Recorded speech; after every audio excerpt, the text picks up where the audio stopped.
Chapter 205. Tears flowed out of Jenny's eyes as she heard Dean's cold words. She clenched the clothes on her chest and said in a sobbing voice, "I know that you can't forgive me for the harm I caused to you. I can't forgive myself either. But I hope that I can make it up to you. I'll use all my time to make it up to you. Please give me a chance, okay?" Dean silently looked at the girl who was standing in front of him with tears streaming down her face. Her face was full of pain. The pity on her face would make anyone feel heartbroken. He was silent for a long time and slowly said, "There are some things that can't be made up for. There is no need to make up for it. The past is the past. It's not your fault. I know you, so I don't hate you. It's just that you don't know me very well." At this point, he paused and slowly said, "From now on, I hope you can live your own life well. Take care of each other." "No." Jenny saw that Dean was about to turn back. She hurriedly stepped forward and pulled Dean's arm. "I know that I did wrong. Don't you even want to give me a chance to make it up to me? We used to be so happy together. We have the same ideals. Stop." Suddenly, an angry shout came from the distance. They saw a carriage coming from the hillside. A middle-aged butler wearing a tall hat was standing in the carriage. He was angrily pointing at the position where Dean and Jenny were standing. Dean's eyes were cold. He twisted his wrist and broke away from Jenny's hand. He looked at the carriage coming over. "Smelly boy, get away from me. Don't get close to our miss." The middle-aged butler hurriedly jumped out of the carriage and shouted, "Uncle!" Jenny wiped her tears and hurriedly said, "How can you talk like that?" The middle-aged butler was worried. He looked at her and said, "He didn't do anything to you, right?" "Uncle, don't talk nonsense." "He's not what you think," Jenny hurriedly said. The middle-aged butler stopped in front of her and angrily stared at Dean. "Boy, if you dare to get close to our miss again, I'll break your legs." Dean's indifferent face flashed a trace of coldness. "Don't use the lines you use to intimidate ordinary people on me. If you speak rudely again, I will break your legs now." Hearing Dean's words, the middle-aged butler choked for a moment, and then flew into a rage. But when he saw the chill in Dean's eyes, he suddenly remembered that Dean was a hunter with an eccentric temperament. It would be easy for him to break his legs, and he also had the courage to do so. His face was ugly. He stopped looking at Dean and pulled Jenny. "Miss, let's go back. Master asked me to pick you up." "No, I won't go back." Jenny was shocked and angry, breaking away from his hand. The middle-aged butler thought of Rudolph's words. He didn't care about etiquette as he grabbed Jenny's hand. "Miss, Master will send a knight to take you away if you don't go back." "Let go of me, let go of me." Jenny raised her other hand and hurriedly hit him, struggling to break free. However, how could her slender arm compare to the middle-aged butler's strength? Dean looked at the scene coldly. "You'd better let go of her." The middle-aged butler heard his words and looked at him in anger. "Boy, don't even think about bewitching our families, miss." Dean's eyes flashed and his figure suddenly swayed. Bang! The middle-aged butler felt his arm go numb.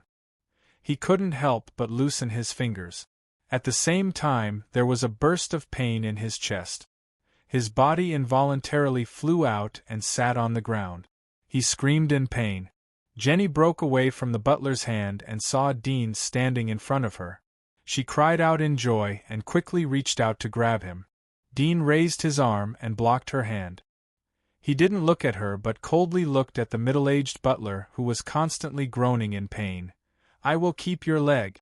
Go back and tell your master that I can let bygones be bygones. But if you provoke me in the future, no one will be able to protect your Borong family." The middle-aged butler kept rubbing his buttock. He was about to shout when he saw Dean's sword-like eyes. His heart shrank and there was a bit of panic on his face. Dudian looked at Jenny and indifferently said, "From now on, I hope you won't bother me again. I'll be very grateful to you." Then he indifferently turned away and went back to the castle along the path of the manor. Jenny stared at his back. She felt as if time and space were pulled extremely far away. It was difficult to touch him again. Tears fell from her eyes, but she didn't notice it. Dean returned to the castle. Old Foulin dispersed the knights, squires, and his children who were lying in front of the window. He looked at the indifferent teenager in a complicated mood. He sighed. "Are you okay?" Dean silently shook his head. "Miss Jenny is a flower in a greenhouse. She doesn't understand the truth and cruelty of the world. You can't blame her." Old Foulin sighed. "I wouldn't agree if my daughter were to marry a hunter. No aristocrat would agree. You are still young and there is a long way to go in the future. Once you become successful and have a status comparable to that of an aristocrat, you will be able to find a beautiful, kind, and virtuous girl." Dean looked up at him. "People have to pay the price if they want to be happy. Some people have to pay the price. Some people have to pay the price. Some people have to pay the price. There is no one in this world who is worthy of me giving up everything. I will give up my career, ambitions, pursuits, and even my dignity. I won't do such a stupid thing for the second time." Old Foulin looked at him and sighed softly. "You are still young. Don't talk like that. Everyone is living to pursue what they think will make them happy. Some are love, some are family, some are wealth, some are power. What I pursue is my family. I want my children to be able to pass on from generation to generation. I want the metal of the Ryan family to not fall into the dust.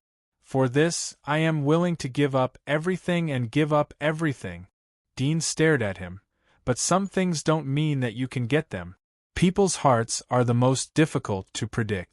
As for wealth and power, as long as you are willing to give up everything, you can get them." Chapter 206. In the blink of an eye, 3 days passed.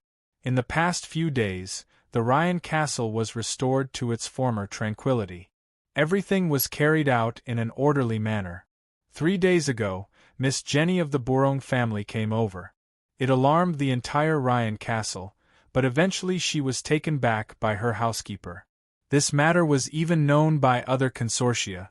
News agencies published it to speculate whether the Mellon Consortium and the New World Consortium had any cooperation. On the training ground, Dean was learning how to shoot spiral arrows. However, the starting point of the idea was good, but the actual practice was extremely difficult.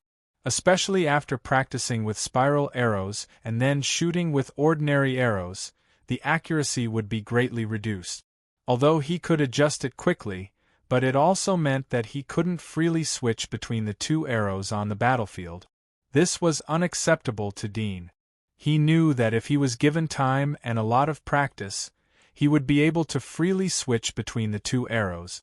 But in the current situation, at most in half a year, he would be able to raise enough gold coins to rent the passage outside the giant wall. Mastering a skill in such a short period of time was completely a pipe dream. Is the spiral arrow a wrong idea? Dean gradually had such doubts, but when he thought of the firearms, he was sure of his own idea. When the bullet is shot, it rotates. This originates from the spiral rifling inside the pistol. There should be a reason for this. If the bullet doesn't rotate, it will be subjected to air resistance friction and will continue to decelerate. Moreover, the bullet is petite, so it will rotate to stabilize the trajectory. The rotation is correct, but I can't always control the wind direction and lose control of the shot. Dean held the arrow and fell into contemplation. Suddenly, he saw the spiral pattern on the arrow. There was a slight difference in the proportion with the other. He could not help but be stunned. Is the spiral pattern not neat? He picked up the other forged arrows and looked at them. He found that there was more or less a slight imbalance in the proportion of the spiral pattern. Some places were slightly deeper and some were slightly wider. He suddenly woke up. This spiral arrow is not made by machinery, but artificially cast. It is inevitable that there will be slight deviations unless the spiral arrow is forged with the same proportion. But in this case it needs a top blacksmith. Any profession that reached the pinnacle was extremely difficult to obtain, and a common profession like blacksmithing was no exception. It seems that I won't be able to practice spiral arrow for a while. Dean sighed and could only give up. He didn't have the mood to practice and returned to the castle. As soon as he returned, old Fourline found him and called him to his study room. Melon Consortium finally made a move. Old Fourline looked at Dudeen after closing the door. Dean's eyes narrowed. What is it? Today we received news from a few customers that our orders have been cancelled. Old Fourline said. They should have inquired about our new textile machine. Although they won't be able to imitate it for a while, but they will certainly prevent us from using it to make money and disrupt our economy. Dean slowly nodded. Since these orders have been breached, the deposit is ours. There was a smile on old Fourline's face. Yes, we listened to you and received a lot of orders. They have greatly exceeded our textile output. Although we will lose some money, but we can earn the deposit. However, they should soon send someone to inquire about the manufacturing method of the new textile machine. If we manufacture it, then it is equivalent to giving our golden eggs to other chicken nests. Dean's mouth curved. You don't have to worry about this matter. The new textile machine isn't something that any consortium can control independently. It's like a match. Sooner or later it will spread to the 3 districts.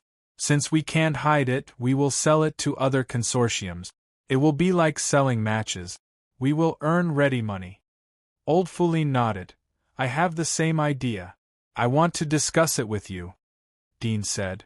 But if we want to sell it, the share can't be less than 30%. Of course, unless they are willing to pay 100,000 gold coins in one go. Old Fourline knew that the new textile machine was their last card to make money. He said in a dignified tone, I will talk about it. 100,000 gold coins is the lowest price. If you replace the old textile machine with the same amount of money, then the speed of making money will reach an appalling level. They will certainly be willing to pay. Dean shook his head. The potential of the textile machine is unlimited, but the market is limited. If the textile output is too much, then the price will depreciate. Moreover, there is a limit to the demand within the giant wall. If the demand is met, then even the best textile machine is equivalent to scrap iron. So don't ask for too much, as long as it is not lower than the bottom line. Old Fourline was startled for a moment. He said, If you didn't say it, then I would have ignored it. He couldn't help but feel lucky. Go and do it, Dean said. Melon Consortium's headquarters. The highest conference room.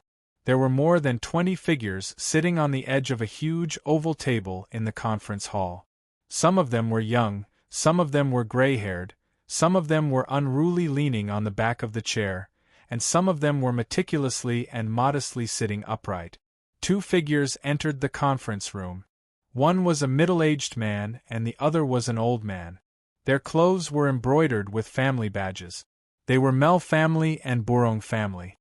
Everyone. Rudolph looked around at the crowd. Today Mr. George and I have called everyone here because the consortium is preparing to launch a new invention. This is a new type of textile machine. It will greatly increase the textile output. I hope that everyone will promote it in their own industries after the launch. We need to seize all the markets as soon as possible. Rudolph looked at the crowd. That's right.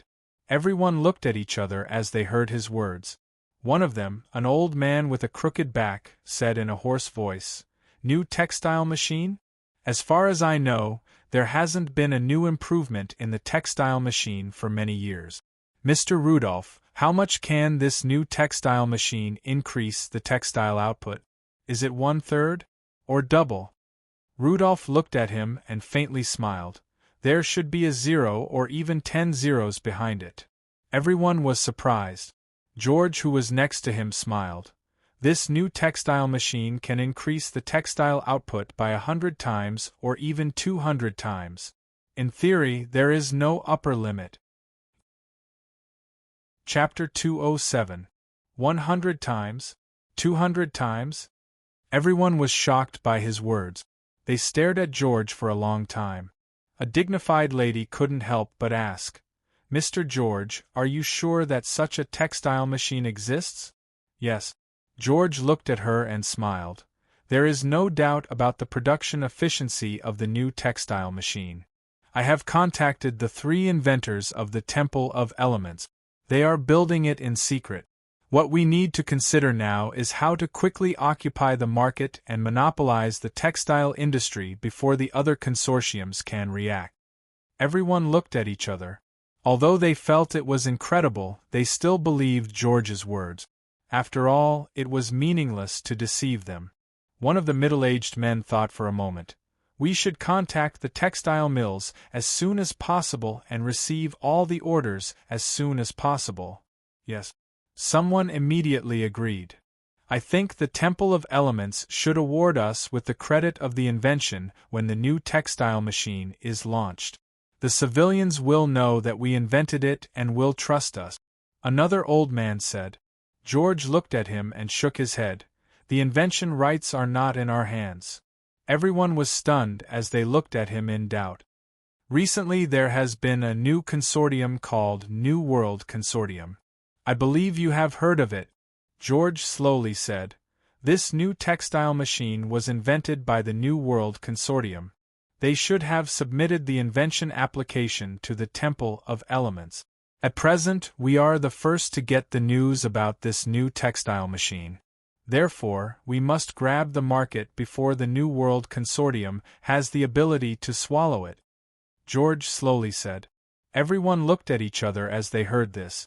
There was a hint of understanding in their eyes. Mr. Rudolph, I heard that your daughter is very familiar with the New World Consortium. Isn't the New World Consortium in a cooperative relationship with us? A middle-aged man suddenly asked. Rudolph's face changed. My daughter has nothing to do with the New World Consortium. Don't be misled by the newspapers of other consortiums. He is a hunter recruited by the New World Consortium. He helped my daughter a little. My daughter went to visit him when she learned that he was released from prison. It's just a matter between 2 children. You don't need to think about it. The middle-aged man showed a look of understanding, but he shook his head and said, although it's a child's matter, our various consortiums are keeping an eye on each other. If the other consortiums mistakenly think that we are cooperating with the New World Financial Group, it will cause some adverse reactions. Rudolph frowned. His face was gloomy. Someone saw that the atmosphere was a bit stiff. Since we have no intention to cooperate with the New World Consortium, it is better to cut off their finances and completely collapse them. I don't know what old Foulin is thinking. Does he want to lead the Ryan family back to the glory of the past? Old Foulin is indeed greedy. What a pity. The others all had different attitude, George said. The New World Consortium has received a lot of textile orders with the new textile machine. We have sent people to snatch these orders. They can only get some deposits at most. After we stabilize the market, we will slowly chew the New World Consortium. The Scott Financial Group has been keeping a close eye on us. If we promote it without restraint, it'll attract their attention, someone said. George said, that's why I've gathered all of you here to discuss how to deal with it. Ryan Castle. That night, the carriage arrived and entered the manor. Old Foulin got off the carriage with the help of servants. He saw Dudien sitting in the hall and winked at him. Dudien nodded slightly. At the moment, everyone in the castle was waiting for Old Foulin to come back for dinner. Old Foulin took off his hat and coat. Old Foulin and Dudien went back to his study after dinner. How was it? Dudien asked. Old Foulin slowly sat down at the desk. There was a smile on his face. They agreed. Originally they asked for 20%, but in the afternoon they seemed to have received some news. So they loosened their mouth. Dudien was relieved. That's good. Didn't they propose to pay 100,000 gold coins? No. Old Foulin shook his head. Even a big consortium like the Scott Financial Group would have to hold a board meeting to discuss about it. So they proposed a division. Moreover, they seemed to have considered the market saturation problem. So they didn't give too high a price. Tomorrow they will send people to learn how to use it. I've given them the blueprints you gave me. I think they will start to manufacture it overnight. Dudian nodded. Time is money. If their intelligence is good enough, then they should know that the Melon Consortium is in control of it. Yes. Old Fouline's face showed a fox-like smile. I intentionally or unintentionally revealed hints in this aspect during the negotiations, so they didn't have time to think about it. Today they signed the contract on the spot. Dudian smiled. The older the ginger, the more spicier it is. How much initial capital did they give this time? 10,000 gold coins. Old Fouline smiled. Including the compensation of 30,000 gold coins and the money earned from the shops in Yard Street and other small towns, as well as the textile orders we received, the total amount is close to 50,000 gold coins. Dudian nodded. It was almost the same as he had expected. Although the matches were sold to the Scott Financial Group, but they would have to wait for the settlement of the property next month. As for the sales of the Ryan Castle shops, even if the business was booming, the amount of gold coins earned was very small. After all, there weren't many shops and they were located in remote towns. Moreover, the matches were cheap, so they could only rely on small profits and long-term use to make money. It would take time to ferment. Now the shares of textiles and matches will come out next month. Let's see how much we can get next month. Dudian said. Old Fouline laughed.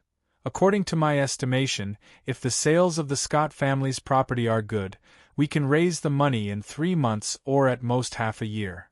Dudian sighed. He urgently needed to improve his strength in case the Melon family would send assassins again. Although the other senior hunter was a knight, but his combat ability was stronger than the assassins. Under the absolute power crushing, the assassins didn't need to wait until they were defenseless to sneak in and assassinate them. They only needed to find the time when there were fewer people. I'll leave these things to you. I should also practice my skills, Dudian said. His archery level was still at the primary hunter level. Unfortunately, the Ryan family was too poor. Now they were in the stage of saving money. They didn't have the money to hire a hunter instructor to guide them. Hunting skills were passed down by word of mouth. There were very few records in books. They could only spend a lot of money to hire an instructor. Leave it to me. Don't continue to be distracted, Old Fouline said as he looked at Dudian with worry. Although they could rent the passage outside the giant wall soon, but Dudian was the only hunter in the family. If something happened outside the giant wall, the Ryan family would be completely finished. Chapter 208. In the following days, Dean focused on his own training. Every day, he would get up on time, wash up, eat breakfast, and then come to the training ground to practice target shooting. Because there was no hunter instructor to guide him, he could only continue to practice the scattered archery that he had learned in the past. With this scattered archery practice, he could improve his speed of drawing arrows and quick aiming judgment. His shooting range had also increased to 200 meters. His hit rate was extremely high, and his heart rate was more than 60%. After a lot of practice, although he would occasionally shoot 3, 5, and other deviations, but he didn't miss the target. There was a certain element of luck in archery. Ordinary people could shoot 100 arrows, maybe they could hit the bullseye 2 or 3 arrows, but a qualified hunter who walked on the edge of life and death would never allow his life to be controlled by such unstable factors as luck. After more than 10 days of practice, his single shooting had stabilized at the record of 1,000 arrows from 200 meters without missing the target. As for the scattered archery technique, there would still be phenomena such as missing the target, deflection, and so on. He needed more time to practice. Scattered archery is used to hunt the undead. If I want to hunt large monsters, I still have to rely on my single archery skill. I must be able to shoot 100%, and there must be no mistakes. While Dean was practicing, he was also thinking, large monsters have a long hearing and perception ability. With my arm strength, I can completely pull this intermediate knight's bow. The highest range of this bow is 320 meters. It is already a good bow. For the time being, I don't have the money to buy other better bows. Even if I have one, I may not be able to fully pull it. The range still needs to be improved, and the accuracy must also be improved. If I can achieve a high hit rate of 300 meters, I can see a large prey from afar and shoot it. There is almost no risk. Even if I can't shoot it, I have enough time to pull the bow again and shoot the second and third arrows. Distance was something that archers always had to keep in mind. A good archer must accurately grasp the distance to within a few meters, or even within a meter. Every little bit of distance could be included in the calculation and use. But it is too difficult to reach this point in just half a year. Dean was clear about this point. He had found the goal, but he lacked time. I can only stabilize the range of 200 meters and increase my accuracy to above 90% before considering increasing the range. A target heart rate of more than 90% was extremely terrifying. It must be known that in the ancient times, 100 shots were enough to be called a godly archer. And a godly archer was very rare in a country. Although he was a hunter and his physique was higher than ordinary people, but his shooting range was also much higher than ordinary people's shooting range of 100 meters. He had already achieved the so-called 100 meters poplar shot, but 200 meters was another matter. The difficulty was not just doubled. Whoosh! The arrow flew through the air and nailed itself in the bullseye. Dean repeatedly pulled the bow, shot the arrows, pulled the bow, shot the arrows, and soon the arrows were out of the quiver. The waiter next to him immediately handed a new quiver of arrows that had already been prepared. At first, the waiter who came to help Dean was just an ordinary person, but Dean's shooting speed was too fast. The ordinary waiter didn't have enough time to pass the arrows, so he could only call the family's knight to help. The knight's squire was a person who had received physical training. His body was relatively strong, but he was still tired and his arms were sore. 1 arrow per second. The distance of 200 meters is usually about 2 seconds for the monsters to pounce on me. It's only enough for me to shoot 2 arrows. The speed of shooting is too slow. Dean repeatedly engraved the feeling of shooting arrows into his bones. At the same time, he imagined that he was standing in the ruins outside the giant wall. In front of him, there were monsters in front of him. Soon, one target was full and another target was replaced. The waiter waiting outside quickly came forward and replaced the target that was full. At first, I thought of using gunpowder to tie to the arrow to increase the lethality. But now, it seems that this method will not work. The gunpowder will seriously affect the accuracy of the arrow.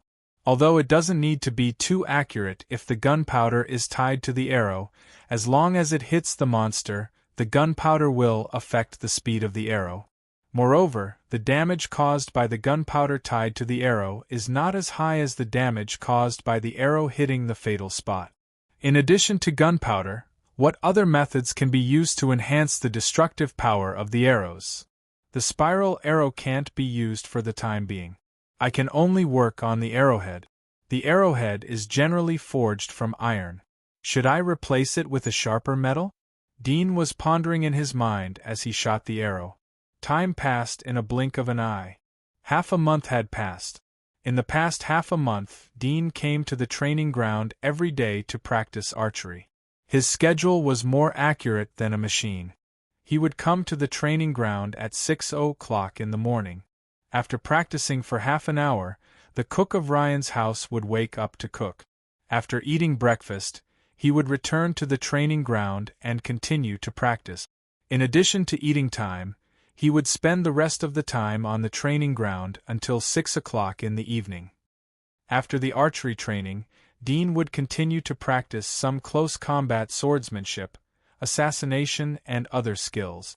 This was to prevent the hidden monster from being detected by him and to avoid being directly killed in close combat. But his main energy was still on archery training. Close combat skills were just supplementary training. Through various body movements, he could relax the stiff muscles during archery so that the next day's archery training could be carried out better. On this day, Dean came to the training ground as usual to practice archery. He didn't practice for long when suddenly a waiter came and said to Dean, "Mr. Dean, the master has asked you to come over." Well? Dean didn't stop and asked, "What's the matter?" The waiter respectfully said, "There are guests outside. It seems that they are from the Scott Consortium." Dean's eyes moved as he stopped pulling the bow. He unloaded the quiver and quickly went to the castle. He saw that several servants were cleaning the dust in the living room. Old Fouline's children hadn't gotten up yet. There were only the butler, old Fouline, and 3 other figures in the hall. The leader of the group was a middle-aged man wearing a black suit. He was an aristocratic gentleman. Behind him was a knight. Looking at the badge on his chest, Dean could tell that he was an honorable knight. Moreover, he was an intermediate knight. The other one was a beautiful woman wearing glasses. She had a quiet expression and was standing in a relatively comfortable posture. "He's here." Old Fouline was the first to notice Dean coming out from the side door leading to the training ground. He smiled and waved to Dean. He looked at the middle-aged man who was sitting at the table. "This is Mr. Dean." Chapter 209. "Patriarch, are you looking for me?" Dudien came in front of old Fouline and bowed slightly. Old Fouline smiled. "Mr. Charles from the Scott family wants to chat with you about the new textile machine." Dean had expected this. He turned to the middle-aged man next to him. "Dean has seen Mr. Charles." Charles stroked the emerald ring on his finger. "I have heard that Mr. Dean is not old. I didn't expect you to be so young. You are really an outstanding young talent." "You are overpraising me," Dudien replied modestly. He didn't have an extra good impression of him because of the praise. Charles laughed. "Mr. Dean, your new textile machine and the invention of the match are extremely great creations. Especially the new textile machine. It is really great. The reason I'm here today is to discuss our future cooperation." "Cooperation?" Dudien asked. "Do you mean?" Charles smiled. "From now on, our Scott Consortium is willing to buy all of your other inventions. The price is absolutely higher than the price offered by other consortia. So I hope that you can contact us as soon as possible if you have any inventions." Dudien understood that the Scott Consortium had tasted the sweetness of the match and the new textile machine. So they wanted to transplant the money tree to their own manner. Although the inspiration of inventors would dry up, and sometimes they would only create 1 or 2 famous works, there was still a very low possibility of creating a new invention with great commercial value, and this probability was worth it for them to send someone to personally recruit him. Dudien thought for a moment and humbly said, "You think too highly of me. I'm just a hunter. Inventions are just my sideline or a little hobby. It was pure luck that I was able to come up with these 2 things." Charles laughed. "Mr. Dean is too modest. If the people from the Temple of Elements were to hear this, wouldn't they be so angry that they would vomit blood? It's just a sideline, but the inventions are so great. In the future, there will be a statue of your honor in the Temple of Elements. It will be immortal." Dean heard his exaggerated words and knew that he was flattering him. He might not believe what he said. He laughed. "You really overestimate me. I can't make a decision by myself. I want to think about it again." Charles's face was full of smile, but there was a trace of anger in the depths of his eyes. He slowly said, "Mr. Dean, we have cooperated twice. Don't you trust our Scott Consortium? Old Fouline knows that we are the most trustworthy." Old Fouline smiled. "We naturally won't question the credibility of your Scott Consortium.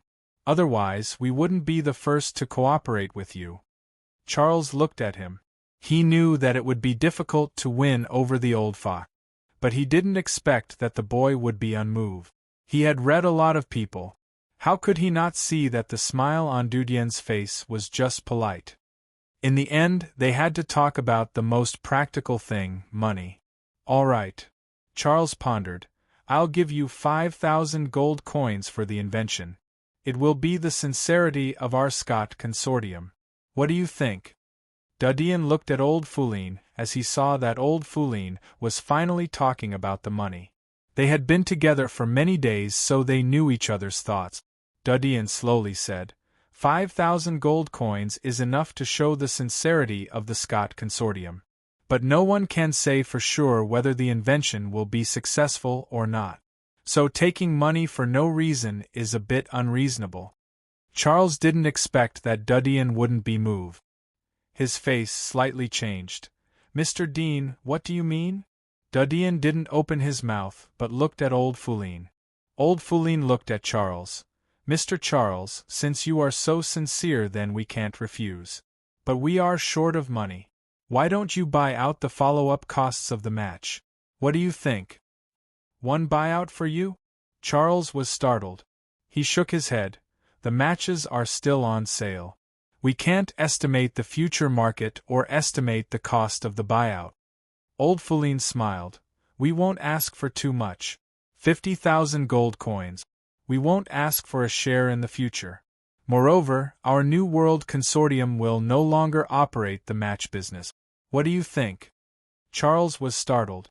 50,000 gold coins wasn't much. Based on the current value of the matches, the profits they could earn would be far more than 50,000 gold coins. The longer the time, the more money they could earn. It was a commodity that would never fade.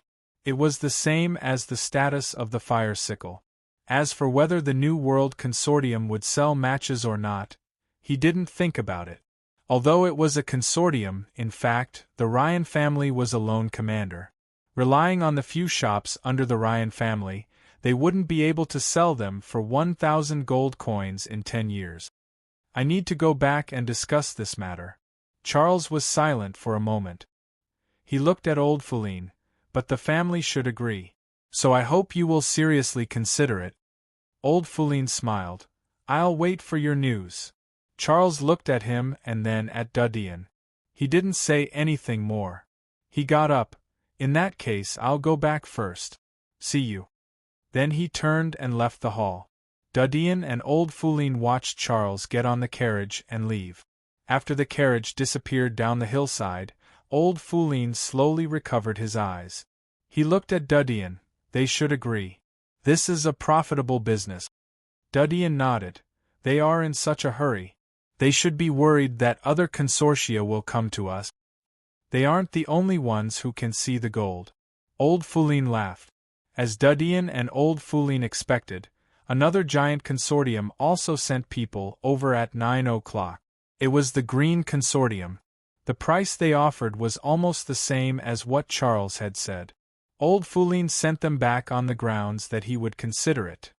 After the Green Consortium, a few other consortiums came one after another, but they all returned with regret.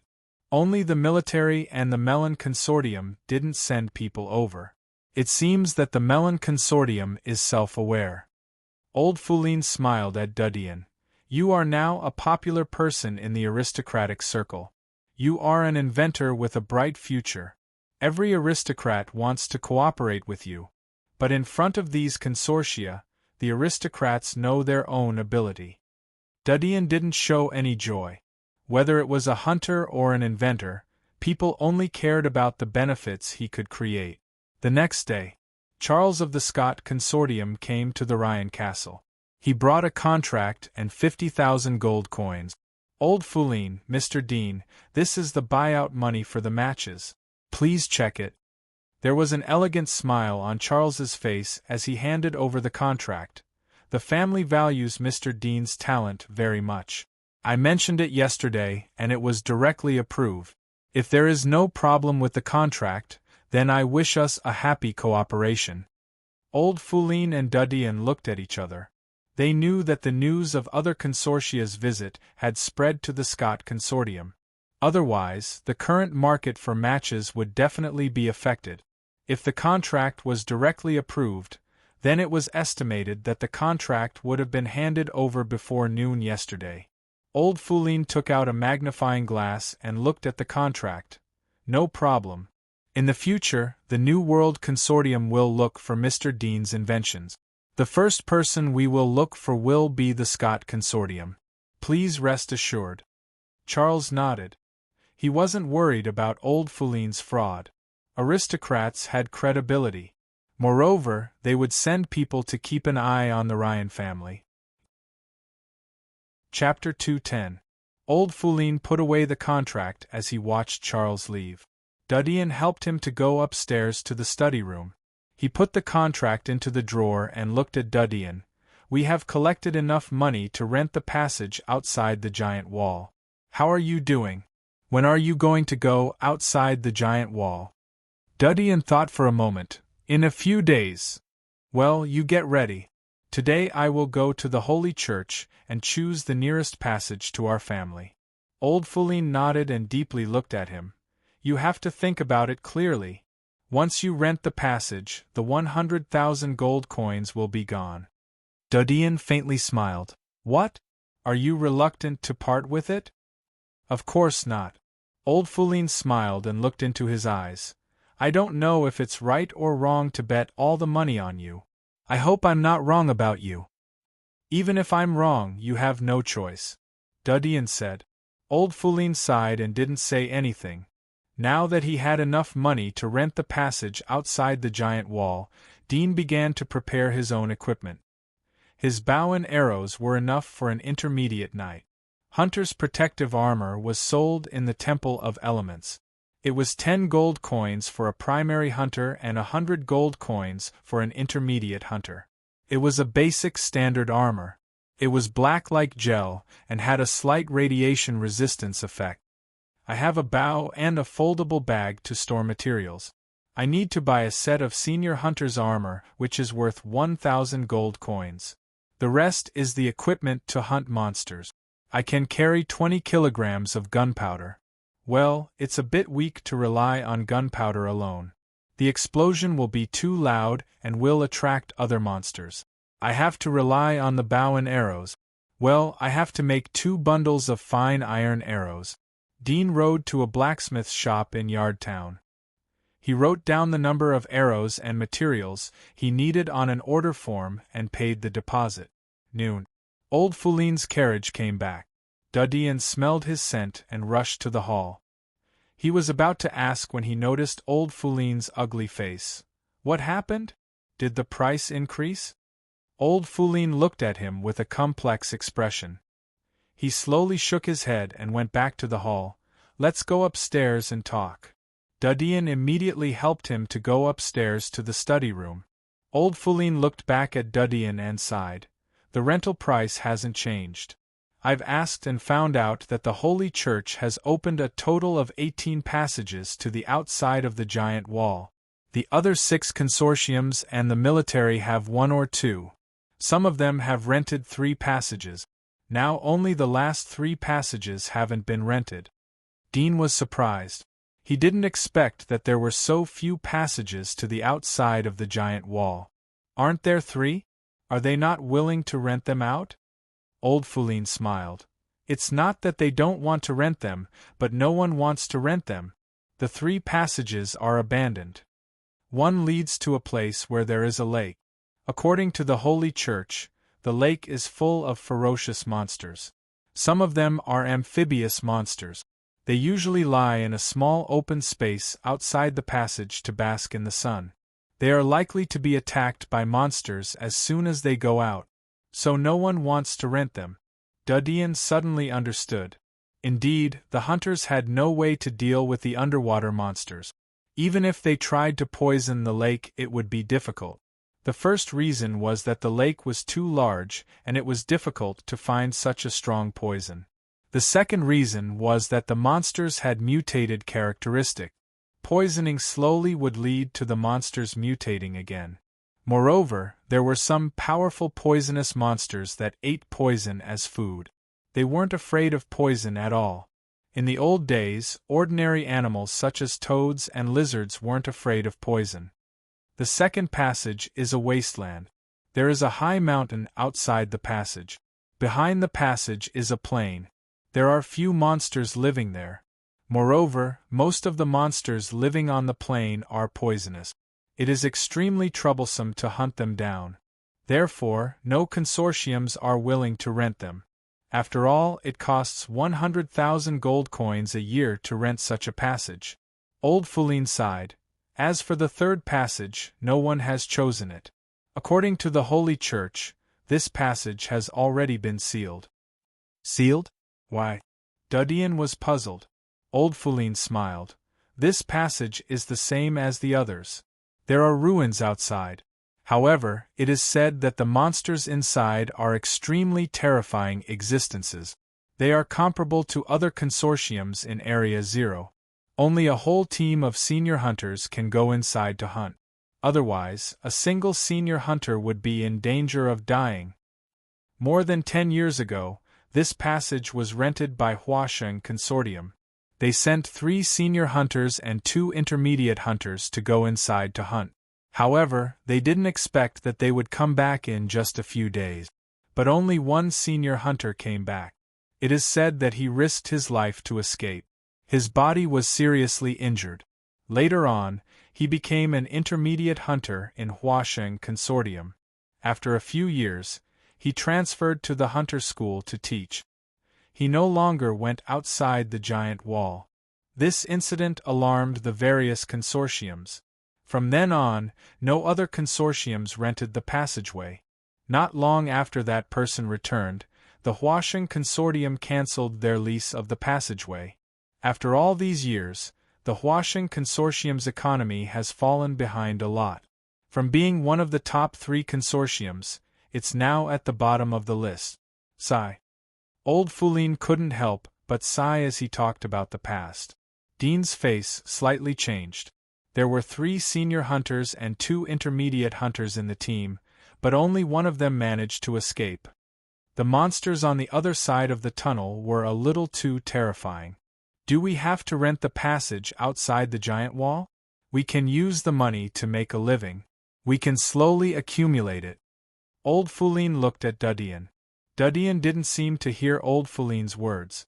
After a moment, he gritted his teeth and said, "We will rent the third passage." Old Foulin's eyes widened. What did you say? We will rent the third passage. Dudien clenched his fist. His eyes were firm as he repeated. Old Foulin suspected that he didn't hear wrong. He couldn't help but shout, "Didn't you hear what I said? Do you think that I am deceiving you?" Chapter 211. Opportunity. Old Foulin's face slightly changed as he heard Dudien's words. "What do you mean?" Dudien replied. "Although it is risky, but I mentioned before that I know an alchemist. He told me a simple formula but extremely destructive alchemy. If we use this alchemy to hunt the monsters, then there is some hope to clear the area outside the passage." Alchemy? Old Foulin was startled as he thought of the mysterious alchemist who helped Dudien make the matches. He hesitated. Will it work? If he finds out that you used the formula he gave you to make it, will he blame you? The Ryan family was destroyed in the hands of alchemists. Old Foulin had a high fear of the evil alchemist. Dudien replied, "I have helped him a lot. He won't mind such a small thing." Old Foulin looked at him. "Helped him a lot? Before you went to prison?" "A long time ago," Dean said vaguely. He thought for a moment and said, "If things go well, then we have to prepare some gifts to thank them." Old Foulin nodded in agreement. Yes, even if he doesn't mind, gifts will always improve his goodwill. Dudien looked at him. "Give me 1,000 gold coins. I'll buy the materials." "All right." Old Foulin didn't think much about it. In addition to the 100,000 gold coins for renting the passage, they still had 10,000 gold coins in their hands. It could be said that they had bet all their capital on Dudien. Dudien went downstairs to find Barton and the other 2. He took them out of the castle. He didn't smell any traces on the road, so he drove to other towns. He purchased sulfur and saltpeter from each town and transported them to the small workshop where the matches were made. Since the signing of the contract with Scott, the rented small match workshop was also closed. The 20 slaves bought in the workshop were all transferred to the Ryan castle and became servants. Dudian asked Barton and the other two to move the materials to the small workshop. Gunpowder was different from matches, although they were both alchemy products, but it belonged to a forbidden technique. He could only trust Barton and the other two to make it. Wear masks and gloves. Dudian bought all the tools and taught them how to mix them. A few days later, Dean returned to the Ryan castle and looked for old Fuline. Now we can rent the passage outside the giant wall. Is everything ready? Old Fuline asked in a hurry. Dean nodded. Everything is ready. Old Fuline nodded. Okay, I'll go. He called the butler and prepared the carriage to leave the castle. Old Fuline returned to the castle in the afternoon. He brought back a contract with him. It was a contract to rent the passage to the giant wall from the Holy Church. There were many regulations and matters that needed to be paid attention to. For example, if the passage wasn't closed and monsters broke in, then the Ryan family would be responsible for the losses. From today onwards, the loan will end at this time next year. Old Fuline looked tired. He looked at Dean. Although the money has been used up, but you shouldn't feel too much pressure. If you encounter a danger or a monster that you can't match, then just avoid it. Don't force yourself. We can slowly fight for the money. Dudian looked at the old man and sighed.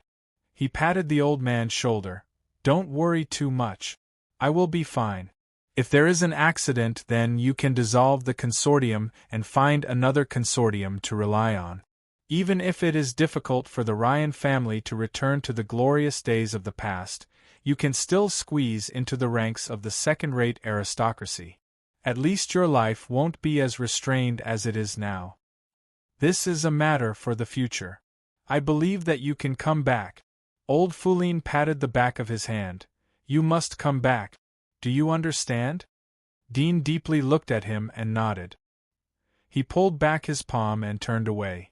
Sander, who was standing behind, silently looked at the back of the youth. Although he felt a little strange when Dean patted old Fuline's shoulder. It was as if his father was the younger generation, but at the moment he saw Dean's lonely back. Old Fuline had told him everything about the Ryan family. He also knew what kind of changes the youth had brought to the Ryan family in just over a month. In just over a month, he had earned 100,000 gold coins. It was the first time that he had met such a talent. Compared to the young masters and ladies of the aristocratic families who grew up in the greenhouse, he didn't know how much better he was. If he was cultivated well, then the future would be bright. Unfortunately, the Ryan family was like a wasteland. There was no way to provide for him. He carried a bow and a backpack on his back. He rode a horse and went to the small workshop. Barton and the other two were already waiting for him. Is everything ready? Dean asked Barton. Barton wiped the sweat from his forehead. It's ready. It's loaded into the carriage. We can leave at any time. Dudian nodded. Barton will follow me. Both of you go back and study hard in the Ryan castle. Whether it's knowledge or dealing with things. Crone and Joseph looked at each other. I have heard that the passage outside the giant wall is extremely dangerous. Do you really want to go alone? Dean looked at the concern on their faces. He felt warm in his heart. If you are strong enough in the future, then I won't have to personally come out. So work hard and don't be lazy. Don't forget the humiliation you have suffered. Don't forget the goal you have set. Be a man of the world. The three of them shook and nodded. Dean smiled as he rode his horse to lead the way. Patton jumped into the carriage, shook the reins, and followed close behind. Crone and Joseph stood on the street and watched the two of them leave. They returned to the Ryan family together until the shadow of the carriage disappeared at the end of the street. Dean took out the map and rode all the way out of the commercial district. He came to the wilderness. Occasionally he would encounter tigers and wolves in the wild, but they were all killed by him. He took out the medal of the Ryan family from the mezzanine of the hunter's armor and handed it to the guard. The guard on duty of the fortress looked at it and let him pass. He went out of the fortress and entered the radiation zone. After a few hours of riding, Dean finally arrived in front of the giant wall passage that old Foulin had rented. He saw a towering giant wall standing between the sky and the earth. With his current eyesight, he could see the top of the giant arm. It was more than a kilometer high. It must be known that some of the famous buildings in the old era were only a few hundred meters high. Of course, high-rise buildings were for people to live in. They were hollow inside. The difficulty of building them couldn't be compared to the walls. Barton was shocked to see the giant wall up close for the first time. He didn't expect that the word giant wall could be used to describe it. Chapter 2:12.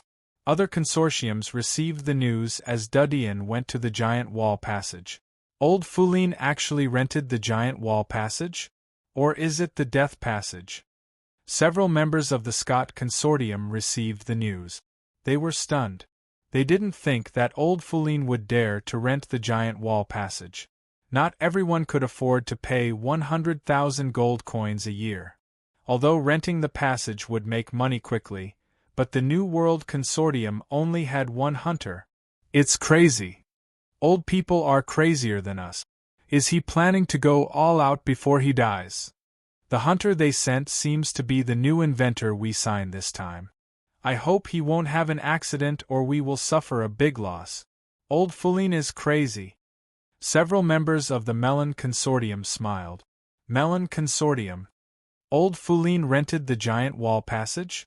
When Edu received the news, he was a little shocked. But he quickly fell into deep thought.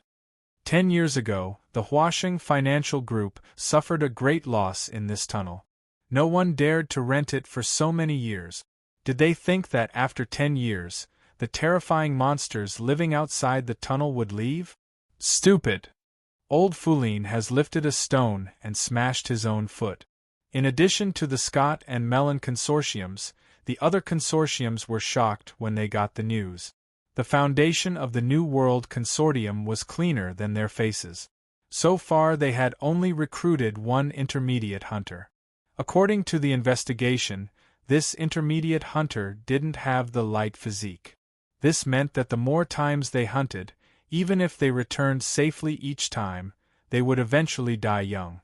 The accumulated radiation in the body would completely erode the internal organs and cause them to rot and destroy. Ryan family has made the wrong move. An old man from Huasheng Consortium sighed softly. Dean saw the two Knights of Light who were guarding the passage. Although there was no one around, the two knights stood straight as if the overgrown wasteland in front of them was the king's podium. Their expressions were cold and they didn't talk to each other. Please stop. One of the Knights of Light on the right side shouted as he saw Dudien riding a horse. Dudien dismounted and came to the front of the Knights of Light. He showed his medal. The 9th passage has been rented by the New World Consortium. This is my hunter medal. His hunter medal was still a beginner medal. The knight on the right took a look and looked at Dean. He saw that Dean was dressed as a hunter. He looked at the carriage and asked, "What is this?" "This is what my consortium gave me for hunting," Dudien said. The knight on the right frowned and looked at Dean. "Where are your teammates?" Dean said, "I'm the only hunter in our consortium." The knight on the right looked at Dudien and said, "This passage is different from the ones you have entered before. The area outside the passage is equivalent to the zero area of other consortia. You are just a primary hunter. It is better to go back. Don't die in vain." Dudien asked, "I heard that it was like this 10 years ago. Is it still like this?" "Of course." The Knight of Light said without hesitation, "Monsters are like beasts, they are territorial. When we are on duty, we can occasionally hear howls coming from outside the passage. It is definitely not an ordinary monster. You should go back quickly." Dudien nodded and looked at the two. "The consortium sent me here. There is no way to go back. Thank you for your kind words." He took back his hunter medal and looked at the two. "I'll have to trouble you to send my friend back so that he won't encounter danger in the radiation zone." The Knight of Light frowned as he saw that he couldn't persuade Dudyan. He is an ordinary person. We will protect him. Dudyan nodded. Although the Knights of Light didn't like hunters, but they had an excellent attitude towards ordinary civilians, especially the believers of the Holy Church. Dudyan went forward and opened the heavy iron gate on the ground to reveal the passage inside. He opened the carriage and moved the boxes of goods into the passage. "What is this?" the Knight of Light who was standing next to him asked. Dudyan casually said, "Our consortium has been inspired by the Lord to research things to hunt monsters." The Knight of Light frowned but didn't say anything. After all, they were the private goods of other consortia. They were only responsible for checking the goods that were brought back from outside the giant wall. As for the goods that were brought out of the giant wall, it was up to each consortium. After a moment, the goods were moved into the passage. There were a total of 12 boxes. "I'm going. You follow them," Dudyan said to Barton. Barton was worried. "You have to be careful. Don't try to be brave." Dean smiled as he closed the iron door and entered the passage. Inside the corridor, there were 2 cheap oil lamps that emitted a faint light. The beautiful faces of the goddess of hunt and the goddess of harvest were engraved on the wall. They were like witches hidden in the shadows. The smile on his cheeks was a bit ferocious. Dudyan didn't pray to the goddess before each trip like other hunters and scavengers. He carried the boxes of gunpowder to the steps outside the giant wall.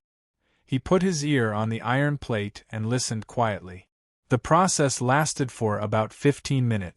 He didn't hear any movement nearby. He slowly opened the iron plate's lock. He put the key in the inner layer of the armor and gently pushed the iron door open. Dudyan glanced outside. There was a vast wilderness outside the passage. There were some stones on the ground. Although they were covered by lush plants, he could still see that the shape of the stones was extremely huge. Some of them were covered with moss. They looked like collapsed buildings. From this point of view, it was not a suburb. Dudyan couldn't help but think that the giant wall was built in the city. It looked like a knife that cut the urban area. Dudyan didn't rush to expose his body. Instead, he inhaled the air. Through rapid breathing, he inhaled the air to the mucous membrane of the olfactory cells at the upper end of his nose to make his judgment more acute. The smell of decay. This is an undead? Dudyan soon smelled some sparse old rotten smell. The smell was so deep that it was like it was frozen. So he could judge that it was not an ordinary corpse, but an undead.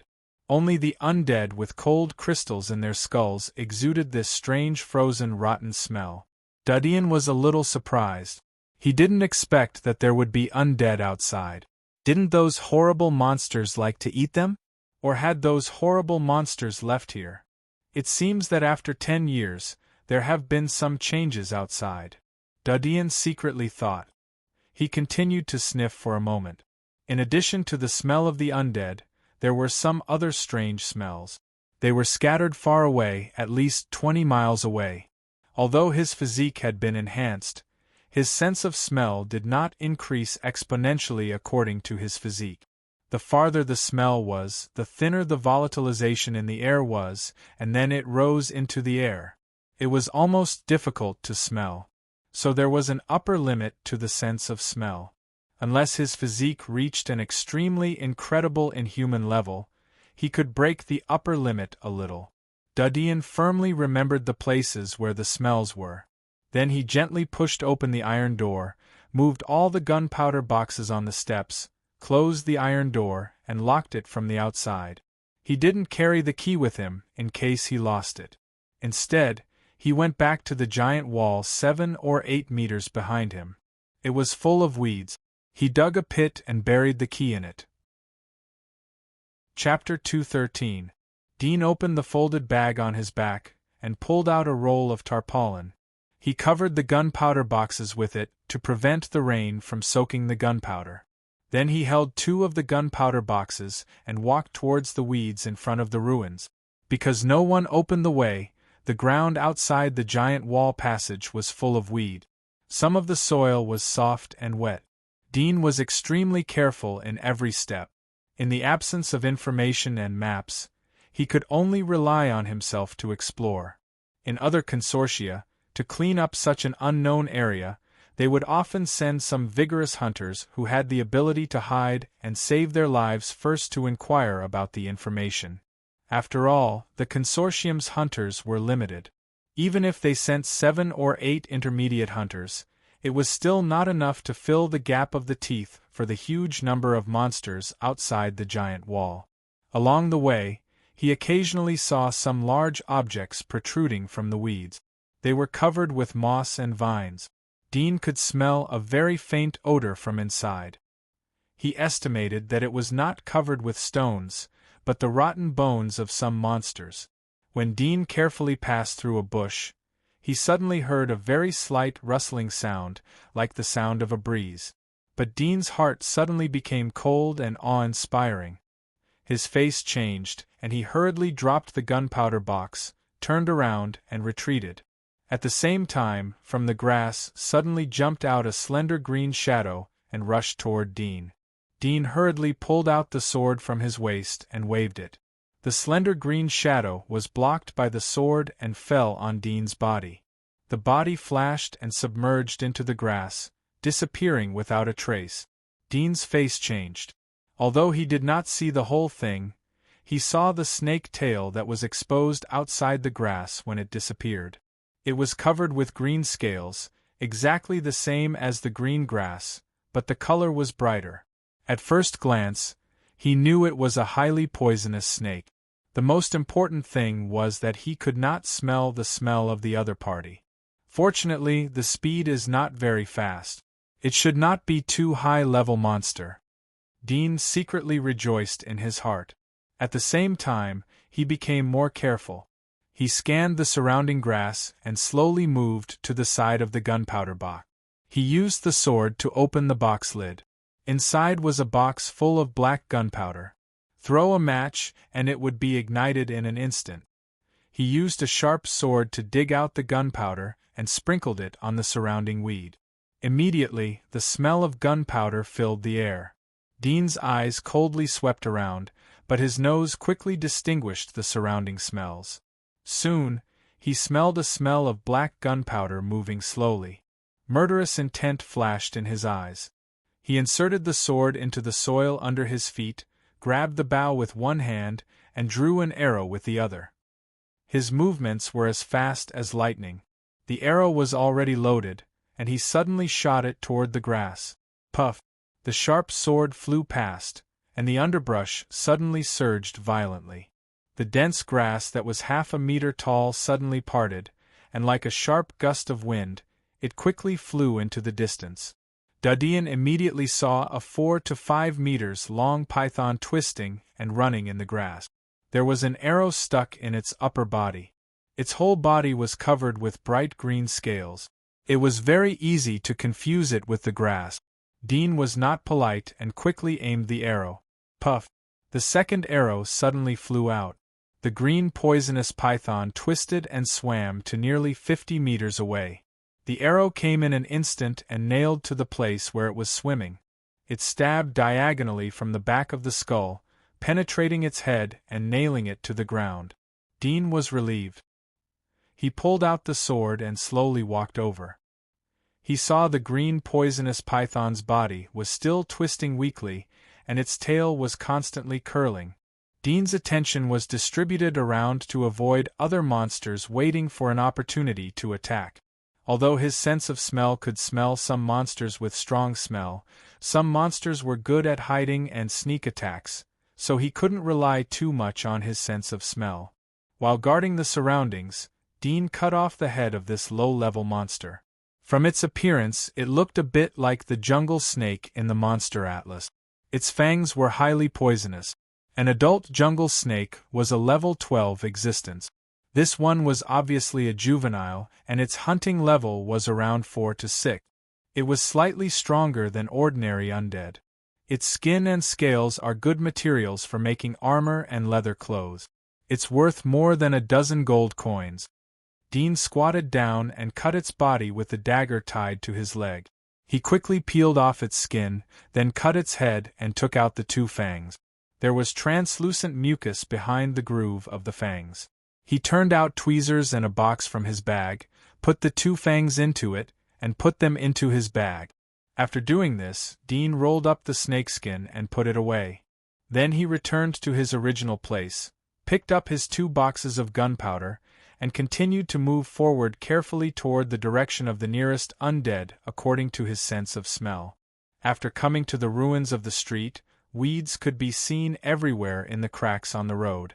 Dean looked at the moss-covered cars parked on the side of the road. The nearest undead was locked in one of the small cars. The rear window of the car had been broken, and moss and plants had crawled in.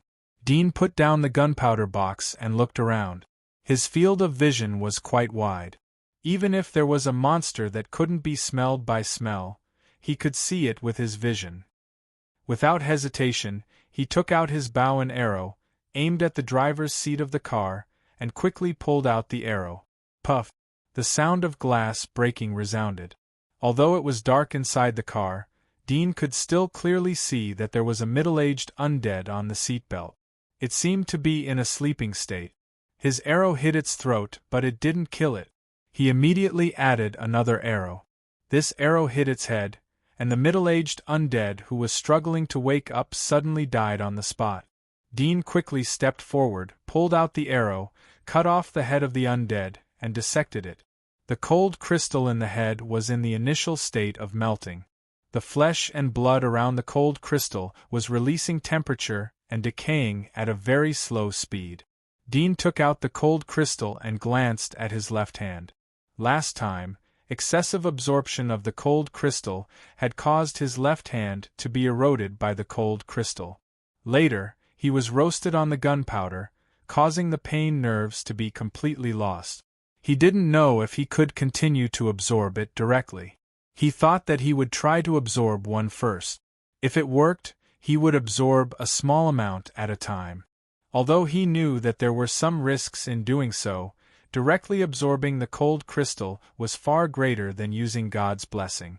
He cut his left hand with another clean dagger and put the cold crystal on it. Soon, the cold crystal touched his blood.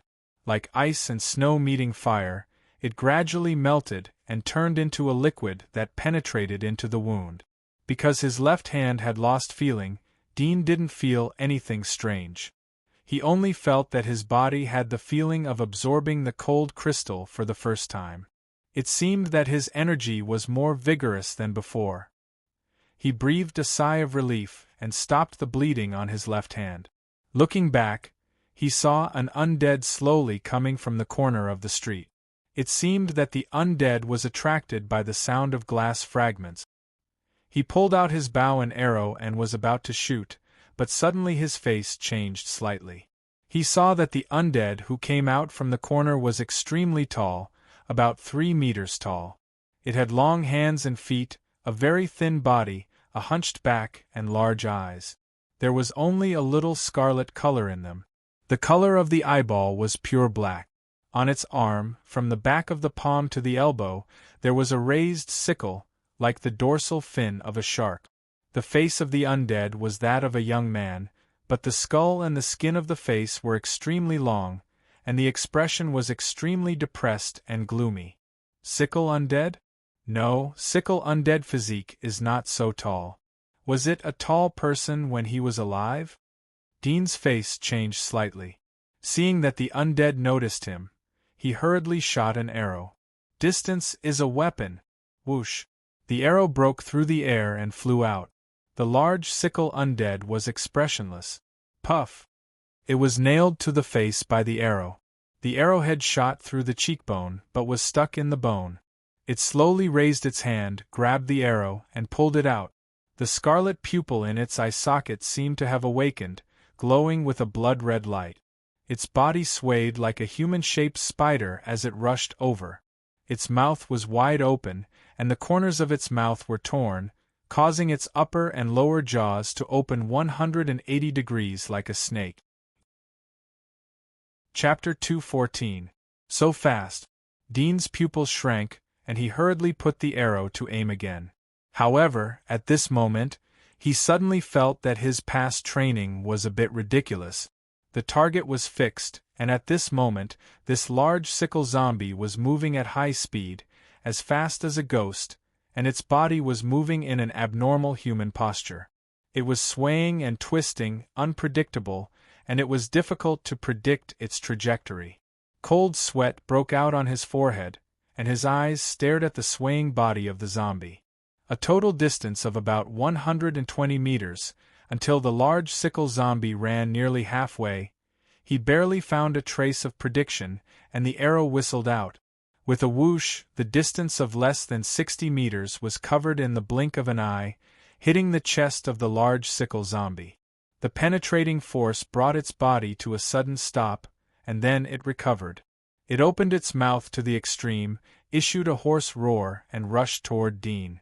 At the same time as Dean shot the second arrow, he quickly pulled out the third arrow, turned and quickly retreated. While retreating, he was also quickly predicting its trajectory. When the distance between the two was about 20 meters, the third arrow quickly shot out. Puff! The arrow hit the forehead of the large sickle zombie. The arrowhead pierced a few inches, but it was stuck on the top of the head, and did not penetrate. What a hard skull! Dean's face changed slightly. Seeing that the zombie was about to pounce in front of him, he quickly put away the bow and arrow, pulled out the sword from his waist, and stared at the swaying arm of the zombie, judging the posture of the first attack. The distance between the two was less than a second, and they quickly approached each other. Roar! With the roar of the large sickle zombie, the strong stench rushed to Dean's face. It raised its right arm high, and the sickle bone fin protruded from its little finger to Dean. Dean hurriedly ducked and lifted his foot to sweep its lower leg. However, he did not pay careful attention to the legs of the large sickle zombie. At this moment, the legs and feet were naked, and the soles of the feet were huge and rough. Gray scales suddenly appeared on the feet, spreading to the knees. Dean's foot swept on it. It was like kicking a steel plate. It was very painful, but his strength had reached the level of an intermediate hunter. The sweeping force immediately tripped the large sickle zombie. At the same time, Dean rolled over to avoid being climbed. At the same time, he quickly climbed up with his palms on the ground, turned over, and waved the sword to cut the zombie's neck.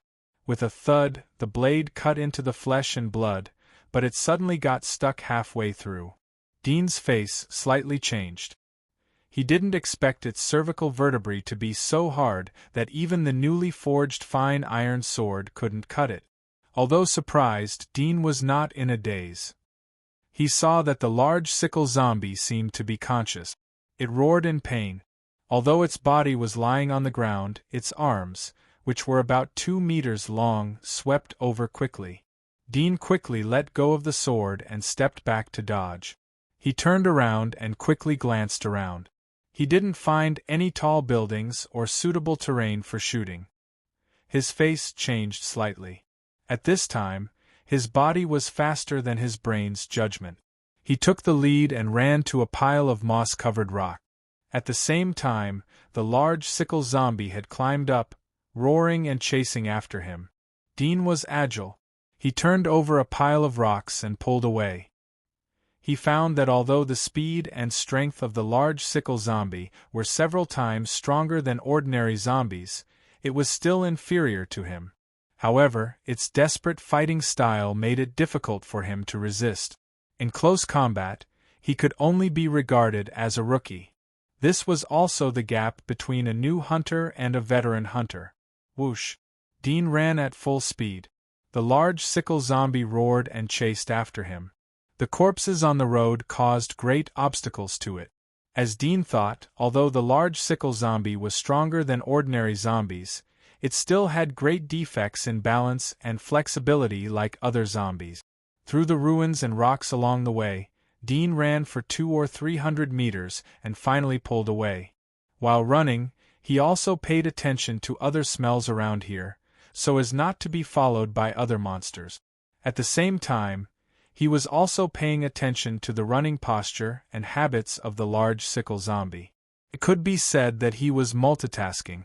When the distance was nearly 70 meters, he quickly took out the bow and arrow, quickly loaded the arrow, and stared at it. Must hit, must hit. Dean's mind was focused to the extreme, staring at it. When the distance was 40 meters, he suddenly let go, and the arrow burst out. Puff! In less than 0.5 seconds it hit instantly. The large sickle zombie made a retching sound in its throat. The fast-running body seemed to suddenly lose power. Its legs stopped, and the inertia drove the upper body to fall. It rolled 4 or 5 times on the ground, black blood scattered, and stopped moving. Dean breathed a sigh of relief and walked over. He saw that the position where his arrow hit was not its skull, but its eyeball. The arrow directly pierced the eyeball, and the arrow went into half, destroying the skull, and then killed it. Dean adjusted his breathing and listened to the surrounding environment. After he did not feel any movement, he divided part of his mind on the large sickle zombie.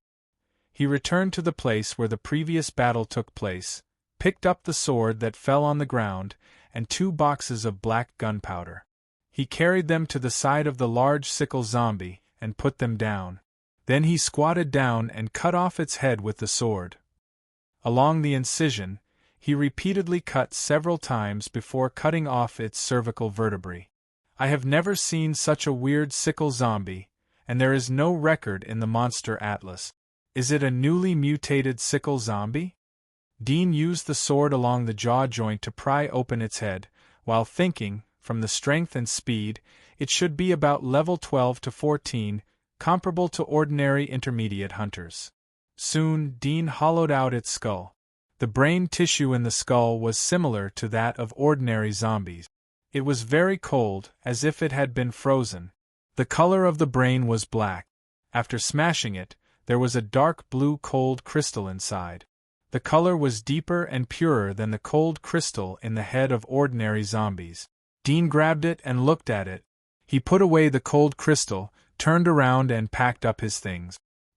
He quickly left here, so as not to attract other things with the smell of blood. Coming to a relatively open ruin, Dean leaned against a moss-covered boulder and took out the dark blue cold crystal. After a moment of hesitation, he cut open his palm and put the cold crystal on it. Soon, the cold crystal gradually melted and turned into mucus that penetrated into the wound. Dean had no feeling in his left hand, but soon he felt a cold flow from his shoulder into his body.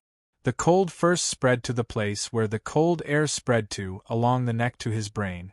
This made him a little surprised. Soon, he felt the chill in his brain. Under the stimulation of the cold air, his consciousness became clearer, and his vision became brighter. At the same time, another part of the cold air flowed into his body. It seemed to be compatible with the blood, and was gradually neutralized by the boiling blood. The chill gradually disappeared, and his body was full of strength. It seemed that the physical energy consumed in the battle had been completely restored in an instant. Dean had several experiences in absorbing cold crystals, so he immediately judged that the feeling brought by this dark blue cold crystal was similar to that of ordinary cold crystal, but the effect was more obvious. I didn't expect that after the mutation of the zombie, the quality of the cold crystal would also change. Dean muttered to himself. He wiped the sword and took out the map that he carried with him. He drew the route that he had traveled all the way. Now he was the pioneer of the New World Consortium outside the giant wall, so the work of drawing the map was naturally done by him. Moreover, it would be convenient for him to hunt again in the future. Chapter 2:15. This Walking Dead was on the adjacent street. When Dean quietly sneaked about 500 or 600 meters away from it, he immediately smelled its smell and approached him. He knew that it was aware of him. He was secretly shocked. Such a vigilant reaction was by no means an ordinary Walking Dead. Was it a mutant like just now? However, this time he was prepared. He quickly came to a relatively excellent shooting angle that he had already noticed. He put on a dark silver arrow and stared at a corner of the wasteland in front of him. According to the movement of the smell, He could sense its movement route. It was coming out. Dean opened his eyes and suddenly shot the arrow in his hand. Whoosh! The bow was pulled to the full and the arrow was shot out. He saw a huge figure running out of the corner covered with moss and plant. It had long hands and feet, a hunched back, and sharp fins protruding along the back of the little finger. It was the previous large sickle walking dead. With a puff, the moment it ran out, the arrow shot out and hit its face. As expected, Dean shot at a height according to the height of the previous large sickle walking dead. However, considering the subtle height difference of each walking dead, he aimed at the moderate height of the mouth, but shot the forehead. The overall height of this walking dead was slightly shorter than the previous large sickle walking dead by a few inches. The arrow went into it, and the head and upper body of the large sickle walking dead leaned back. After a moment, it recovered inch by inch and roared toward Dean. However, just after running more than 10 meters, its feet slipped and fell to the ground. Its body rolled a few times and stopped moving. Dean was secretly shocked. He did not expect that his special dark silver arrow did not kill it directly. He shot an ordinary fine iron arrow and focused on its head. Seeing no response, he was relieved. He carefully approached it, pulled out a sharp sword and cut off its head. After several cuts, its cervical vertebra was completely cut off. Dean took back the ordinary fine iron arrow and pulled out the dark silver arrow. He saw that the arrowhead had burst. In the wound of the arrowhead, there was a dark silver luster. This was mercury. In order to enhance the destructive power of the arrowhead, Dean had thought of many methods and finally thought of mercury. In the old era, mercury was highly toxic. If it was involved in the blood vessels, even the medical standards of the old era could not save the life. Mercury was denser than the arrowhead. When the arrowhead was subjected to the impact, the mercury would break the arrowhead and eject out, causing terrible lethality. Dean took out a dagger and quickly pulled out the skull of the walking dead. He saw the mercury penetrate into the skull. Because of the heat absorption of the cold crystal and the temperature of the skull, the mercury gradually cooled down after entering the skull. After cooling, part of the skull was stuck and destroyed, so it killed the walking dead. Dean dug out the cold crystals wrapped in the cranial tissue and stored them temporarily. He was going to accumulate a few more crystals and then go back to the relatively safe area next to the giant wall to absorb them. He didn't want to cut his palms and cause festering wounds. The walking dead outside the giant wall passage really had a mutation. Dean glanced at the huge sickle walking dead. If it was only one, then it was a coincidence. But it was relatively common to encounter two walking dead in a row. The first one he shot was an ordinary walking dead, but it was mostly because it was trapped in the car, so there was no way to eat, so there was no mutation. 10 years ago, Huasheng Consortium's senior hunter team entered here. Most of them didn't sweep around the giant wall, but went deep inside. Like these walking dead, with the character of senior hunters, most of them disdained to hunt. Dean thought. After all, a cold crystal was only worth 1 gold coin. But hunting a more valuable monster, peeling off its materials, could be worth more than a dozen gold coins, or even hundreds of thousands of gold coins. These walking dead are active here, but have not been killed. Either the horrible monsters have left here, or they have no desire to eat these mutated sickle walking dead. The probability of the former is not big. The reason why the monsters will disappear in the area is that they can't find food in the area, so they have to migrate. The second is that there is a more terrible existence in the area. Dean's eyes flashed, and his mind quickly analyzed. If it's the latter, even these sickle-walking corpses with such a strong physique can't raise the desire to hunt, indicating that the demand for food is extremely high, and it also means that their own hunting level is extremely terrifying. Two factors, no matter which one, made his face a little ugly, and his heart became more cautious, not daring to have the slightest carelessness. He thought about it and used his old method. He used the dagger to cut the skin of the mutated sickle walking dead. He cut many pieces of its festered epidermis and stuck them on the surface of his armor. In order to prevent it from slipping, he stuck it in various joints of the armor. The reason why he didn't directly smear its blood on the armor was mainly to consider that some monsters did not hunt these mutated sickle walking dead. Perhaps they had no appetite, but if they were stimulated with blood, they might become hungry. Cutting off the epidermis to take the rotten smell could cover up his own smell. Although there was still a small amount of blood smell under the epidermis, this was inevitable. After doing this, Dean quickly left the place and followed the direction of the smell of the undead. The number of these walking dead was relatively small, and the distribution was extremely sparse, unlike other ordinary walking dead outside the giant wall passage. Soon, Dean came to the smell of a single walking dead. He thought that this time his body was covered by the smell of the mutated sickle walking dead, and it was not easy to be detected. He did not expect to be detected when he was about 700 or 800 meters away. The smell quickly approached here. This made Dean a little surprised. If there was no smell, he could reach at least 500 meters with his own stealth method before he would be detected.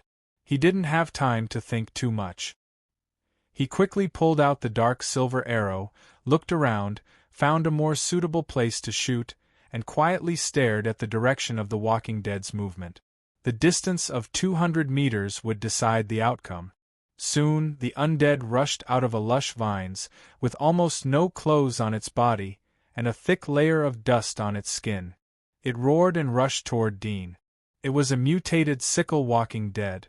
Dean had expected it, and the arrow burst out. Puff! The arrow pierced its face. Dean's face changed slightly. It was useless. The face was a distance from the cranial tissue, and mercury could not destroy the cranial tissue. He quickly put the arrow. This time it was an ordinary arrow, because the mutated sickle walking dead had run within the range of 100 meters. Calm down, focus, calm down. Dean's eyes narrowed and suddenly let go. The arrow burst out, and with a puff, it ran through the walking dead's eye socket. Dean breathed a sigh of relief. When the mutated sickle walking dead rolled to the ground and stopped moving, he approached it and cut off its head. After harvesting the cold crystal, Dean held the firebox and continued to touch the smell of the walking dead in another perception range. Time flew. 2 days passed in a blink of an eye. There was no rain in these 2 days. Although the weather was gloomy, it was a rare good weather for hunting. Dean hunted during the day, but did not dare to run around at night. Although he had night vision, some terrifying hunters and monsters liked to go out at night to eat. Every night, he would find some broken ruins and sprinkle the black gunpowder around. The first reason was to use the smell of the black gunpowder to confuse his own smell. The second reason was that if he really encountered a terrifying monster, he would have a chance to resist. Once outside the giant wall, his life would not be 100% guaranteed. Dean could only seek the greatest possibility of survival in danger. After 2 consecutive days of hunting, he killed 22 mutated sickle walking dead, and almost all the walking dead in the vicinity were swept away. Now, he was considering whether to go deeper. Chapter 216. After much consideration, Dean still had no choice. If he did not move forward, he could only retreat. He could only continue to go deeper into the ruins alone. This time, he took the initiative to quietly explore the nearest place without the smell of the undead. He stopped 3 or 4 kilometers away and unloaded the gunpowder boxes. He took out one of the gunpowder boxes and fixed it in a concave pile of corpses. Then he drew a fuse with the black fire in the other gunpowder box and poured the excess gunpowder on top of the gunpowder box. Then he tidied up the surrounding terrain and arranged a hunting trap. After doing this, Dean quietly touched the place where the smell came from. As the distance got closer, he became more nervous. If this monster was good at speed and had a strong physique, he was worried that he would not have the chance to run to the trap. Although the probability was low, it was still life-threatening. When he was close to a kilometer away, Dean still did not have any big reaction to the smell. He could only get closer again. When the distance was 400 or 500 meters, he suddenly smelled the smell moving toward him at high speed. Dean turned around and ran away. While he was running, he smelled the scent, and the distance between him and himself was not shortened. Only then did he feel a little relieved. When he came to an area with sparse weeds, he looked back and saw a large reptile chasing him. It looked like a lizard, but also like an insect. He had seen this monster in the Monster Atlas. It was a level 12 horned lizard. It was an omnivorous monster. It ate both grass and meat, but preferred grass. Dean looked at its crocodile-like bloody mouth, and immediately turned to stop. He quickly put an iron arrow and waited for it to enter the range of 200 meters before shooting. Puff! The iron arrow hit the top of its head, piercing the scales and penetrating a few inches. The horned lizard felt pain and immediately stopped. It turned around and ran toward the place with more weed. Dean immediately caught up and shot an arrow at the same time. However, when the prey was running, he was also running, so it was extremely difficult to shoot. The second arrow suddenly missed. He continued to put the third arrow and kept shooting while chasing. After 400 or 500 meters, suddenly, the horned lizard that was fleeing in panic in front of him suddenly stopped and stood in front of a bush. It seemed to be thinking about where to go. Dean saw it stop, immediately seized this excellent opportunity, quickly nocked an arrow and aimed. However, before he could shoot the arrow, a scene that suddenly appeared caused his expression to change greatly. He saw that in the grass in front of this horned lizard, a bloody mouth suddenly opened wide and bit down on the terrified horned lizard's upper body. The lower half of the horned lizard hurriedly struggled and twisted, its tail incessantly swaying, but the bloody mouth slowly lifted up, letting the lizard's body slide into its throat. At the same time, it swayed left and right, and very quickly, the lizard's body completely fell into its mouth. Blood sputtered out from the corner of its mouth, dripping onto the grass half a meter tall below. Dean saw it clearly. It was a snake-tail magic crocodile, a level 19 hunter. Even a senior hunter would need to be careful in order to kill it. Run? Of course he had to run. But before running, Dean only hesitated for a moment. He plucked up his courage and quickly pulled out a mercury arrow from the quiver. He aimed at its chewing mouth and shot it. The arrow streaked across the sky and pierced into its mouth. The snake-tail magic crocodile roared in pain, and its bloody eyes stared at Dean in the distance. It was full of anger at the little guy who disturbed its meal. It swallowed the horned lizard that had been chewed into pieces and ran toward Dean. Dean's face changed slightly, and he hurriedly turned and ran. Boom! Boom!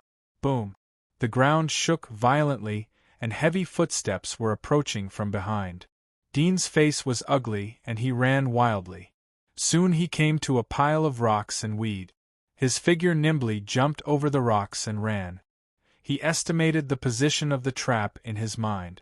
There were still about 1,500 meters left, but the footsteps behind him had caught up with him to the point where he was hundreds of meters away. Dean's whole body was covered in cold sweat. He roared and ran with all his strength. He only felt that his legs were flying, and the wind whistled in his ears like thunder. Not enough. Not fast enough. Dean was frightened. He had already heard the vibration behind him. It was 40 to 50 meters away from him, and it could completely catch up with him before the trap. Faster! Faster! Dean shouted in his heart. His whole body seemed to be burning, and he desperately ran. Gradually, he heard heavy footsteps behind him, but he didn't dare to look back. When he finally reached the trap, his tense heart relaxed a little. The footsteps he heard were also hundreds of meters away. He quickly took out the matchstick in the inner layer of his armor and looked back. He saw the body of the snake-tailed demon crocodile more than 400 meters away. It was still chasing, but it was running slower and slower. Dean was slightly startled, and his eyes suddenly lit up. Was the mercury working? He immediately put the match in his mouth, quickly pulled out a mercury arrow, and aimed. He stared at the snake-tail magic crocodile swaying as it ran. At the same time, the snake tail behind it swayed from side to side, making it faster and more balanced on land. Dean's eyes were sharp and cold, like a dark archer hiding in the shadows. When the snake-tail magic crocodile stepped into the range of 200 meters, his eyes flashed with a cold light, and the arrow was gently released. With a whistling sound, the arrow shot out. When the snake-tail magic crocodile was about 190 meters away, the arrow slammed into its eyeball. Roar! The snake-tail magic crocodile's body suddenly fell down, and it howled in pain. The crocodile itself had no vocal organs, but during the process of mutation, it had grown one. At this moment, it let out a low, hoarse roar like a tiger. Dean's eyes were cold, and he mercilessly continued to put the third arrow. This time, it was a fine iron arrow. After all, the mercury arrow production was limited, and it couldn't be recovered after shooting. During the period when it fell, Dean shot 6 arrows in a row, and all of them hit the target. The snake-tail magic crocodile was lying on the ground, screaming incessantly. After a moment, it gradually stopped moving. Blood seeped out from the wounds on its body, dyeing the grass within a few meters red. Especially on its head, there were 6 or 7 arrows inserted, which made people's scalp tingle. Dean waited for a moment, and seeing that it still didn't move, he cautiously approached it. After a distance of 40 to 50 meters, he grabbed a stone and threw it at the crocodile. The snake-tail magic crocodile, which originally seemed to be dead, was hit by the stone. It roared fiercely and opened its mouth to bite forward, but it bit empty air. This bite seemed to have exhausted its strength. After biting empty air, its head heavily hit the ground, and it stopped moving again. Dean's heart was both glad and relieved. Although this monster was cunning, after all, it was difficult to defeat a human. If it was replaced by another hunter, they would definitely have waited until he was close to them. Just like the bloody swordsman Linda, who could still endure the pain when her beautiful cheeks were burned by the flame, in order to give him a fatal blow. This kind of endurance probably only a human could do. Chapter 217. He continued to test it a few times until he confirmed that it was completely unresponsive. Dean cautiously approached it, waved his sword and stabbed it in the eye. Puff! The sword pierced through the hard cuticle eyelid and went into the eye socket. Blood oozed out. The snake-tail monster still had no response. It was completely dead. I didn't expect that I would be able to kill a level 19 monster. Dean felt a little tired, but his heart was full of excitement and heat. Even some experienced veteran hunters may not be able to kill a level 19 monster alone. This was the level that senior hunters could touch, but it died in his hands. It's all thanks to the mercury arrow. There was a smile on Dean's face. Humans ruled the planet by relying on their brains, not brute force with these beasts. Wisdom was always the sharpest and most terrible weapon of humans. He rested for a moment, then bravely stepped forward. He pulled out the dagger and cut along the gap of its mouth. His technique was slightly rusty, so the speed of dissection was relatively slow. But as he continued to cut, he gradually mastered the texture of the cuticle, and the cutting speed increased significantly. After a moment, Dean used the sword to cut along the belly of the crocodile. The tip of the sword pierced through its stomach. The stinky gastric juice suddenly poured out, along with some undigested bones and flesh. It was full of rotten stench. In addition, the limbs of the horned lizard that had been chewed into several pieces also rushed out along with the gastric juice. The claws that were stained with gastric juice fell to the ground. Dean endured the pungent stench and completely cut it open. He collected the hardest scales on its back and wiped the blood on the weed. He folded them and put them into his bag. Then there were a few claws which were excellent materials for making weapons. They could even be made into arrows. The claws were extremely hard and were natural arrowhead.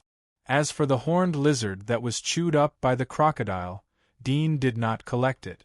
Although he could still collect some valuable parts and sell them to the dark churches, life, faction alchemists or potions, but the cost-effectiveness was too low. His bag space was limited, so he could only pick the precious ones first. It is difficult to make money inside the giant wall. A gold coin can make people bow down. Outside the giant wall there is money everywhere, but they are too lazy to pick it up. Unfortunately, they can lose their life at any time. Dean carried the luggage on his back and looked at the huge body of the snake-tail magic crocodile on the ground. He sighed and shook his head. He retrieved the iron arrows from the crocodile's head. He saw that the tips of these arrows were somewhat blunt. They could only be used to kill monsters below level 8. When the arrows are used up and the materials are filled, we'll return. Dean made up his mind. Since he had rented this passage, he could come and go at any time. Unlike the hunters of other consortia, they were extremely reluctant to come outside the giant wall. They were often called by consortia to go out for missions, but he was working for himself. Naturally, he had to work hard. Just as he was about to move forward, suddenly Dean frowned slightly. He smelled the smell of the undead around him. There were 3 other odors mixed with the smell of the undead. It should be other types of monsters. Dean's face changed slightly. He immediately knew that the bloody smell of his dissection of the snake-tail magic crocodile had attracted these monsters. They are so sensitive to the smell of blood. They are several times more sensitive than ordinary undead. The other 3 odors are far away from here, but they were also attracted here. Their physique should not be lower than the mutated sickle undead. Dean's eyes flashed quickly. He felt their smell approaching quickly.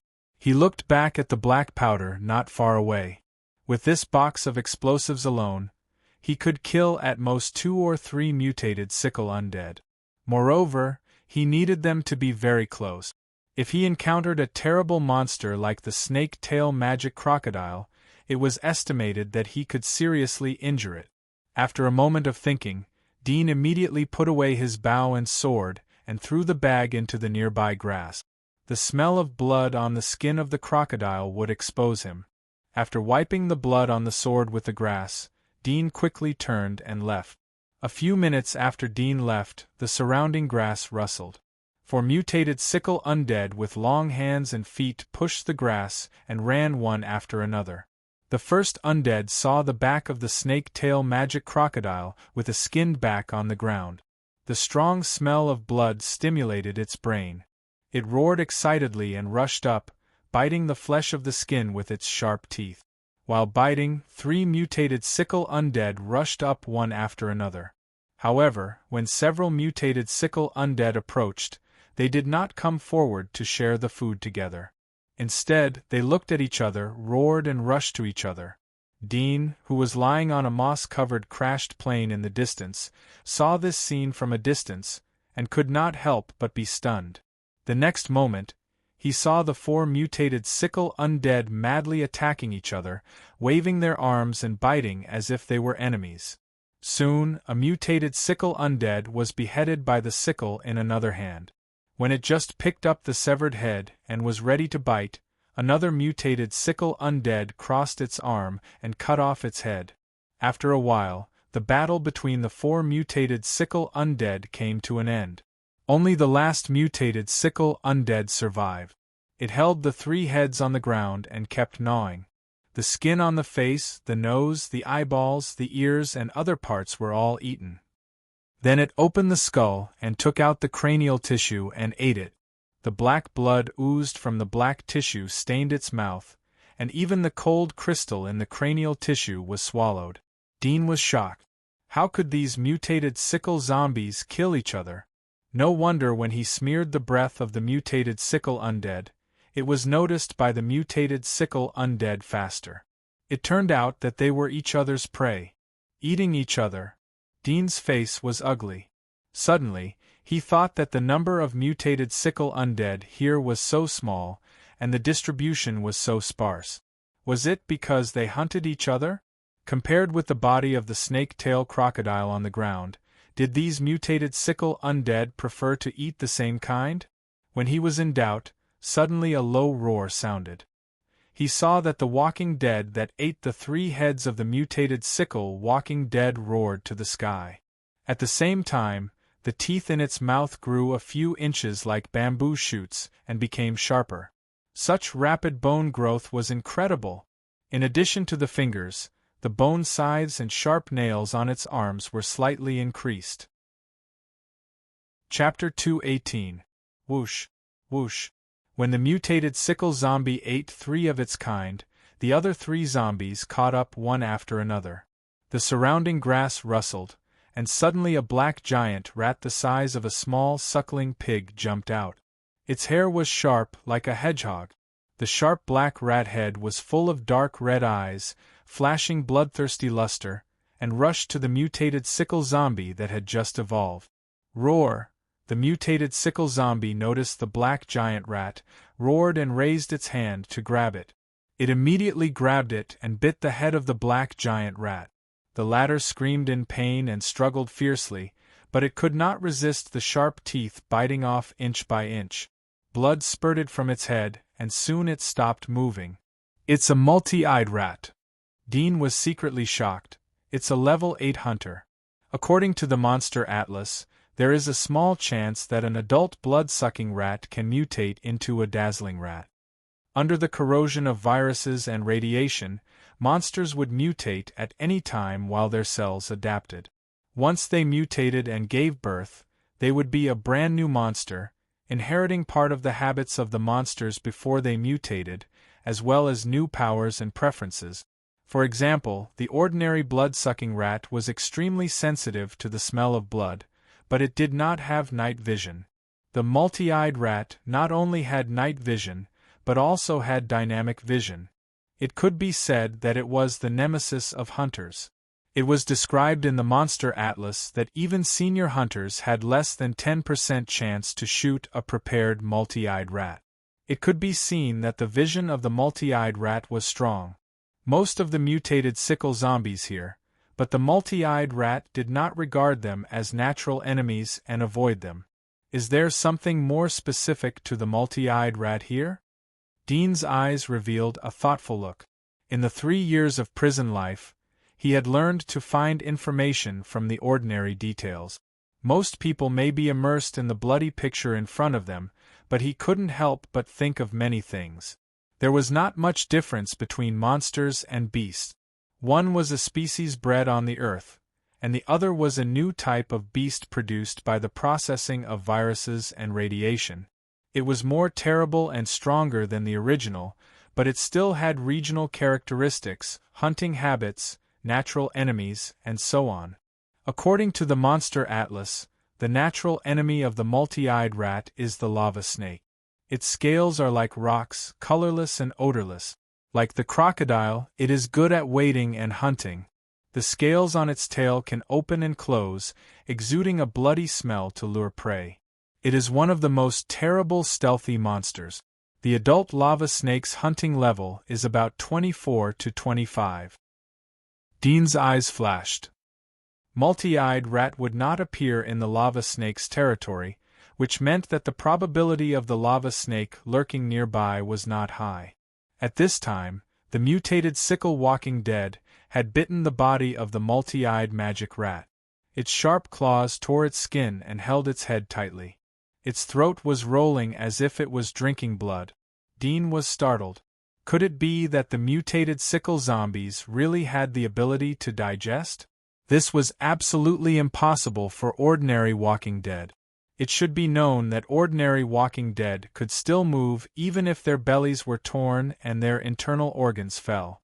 Although the body of this mutated sickle walking dead was relatively well preserved and there was no damage, all the mutated sickle walking dead were also evolved from ordinary walking dead. If the walking dead was like a puppet without life and soul, then the walking dead that could absorb and digest was like a living creature. At this time, there was a vibration in the distance. It turned out to be a nearly 3-meter-high hound monster rushing over. Its body was huge. Between the two forelimbs at the lower end of the neck, there was a mouth full of sharp teeth. Dean was startled. He had never seen this monster in the Monster Atlas, but the atlas he had seen was the version 3 years ago. This Monster Atlas would be released from the inner wall every month. If there was a new monster, it would be released in advance. Behind this monster, there was another giant python with black and gold patterns all over its body. It was about 7 or 8 meters long, and it quickly swam over. The faintest smell that Dean smelled was emitted from this giant python. Roar! The mutated sickle zombies rushed toward the 3-meter-high hound monster, and the giant python monster behind also rushed over.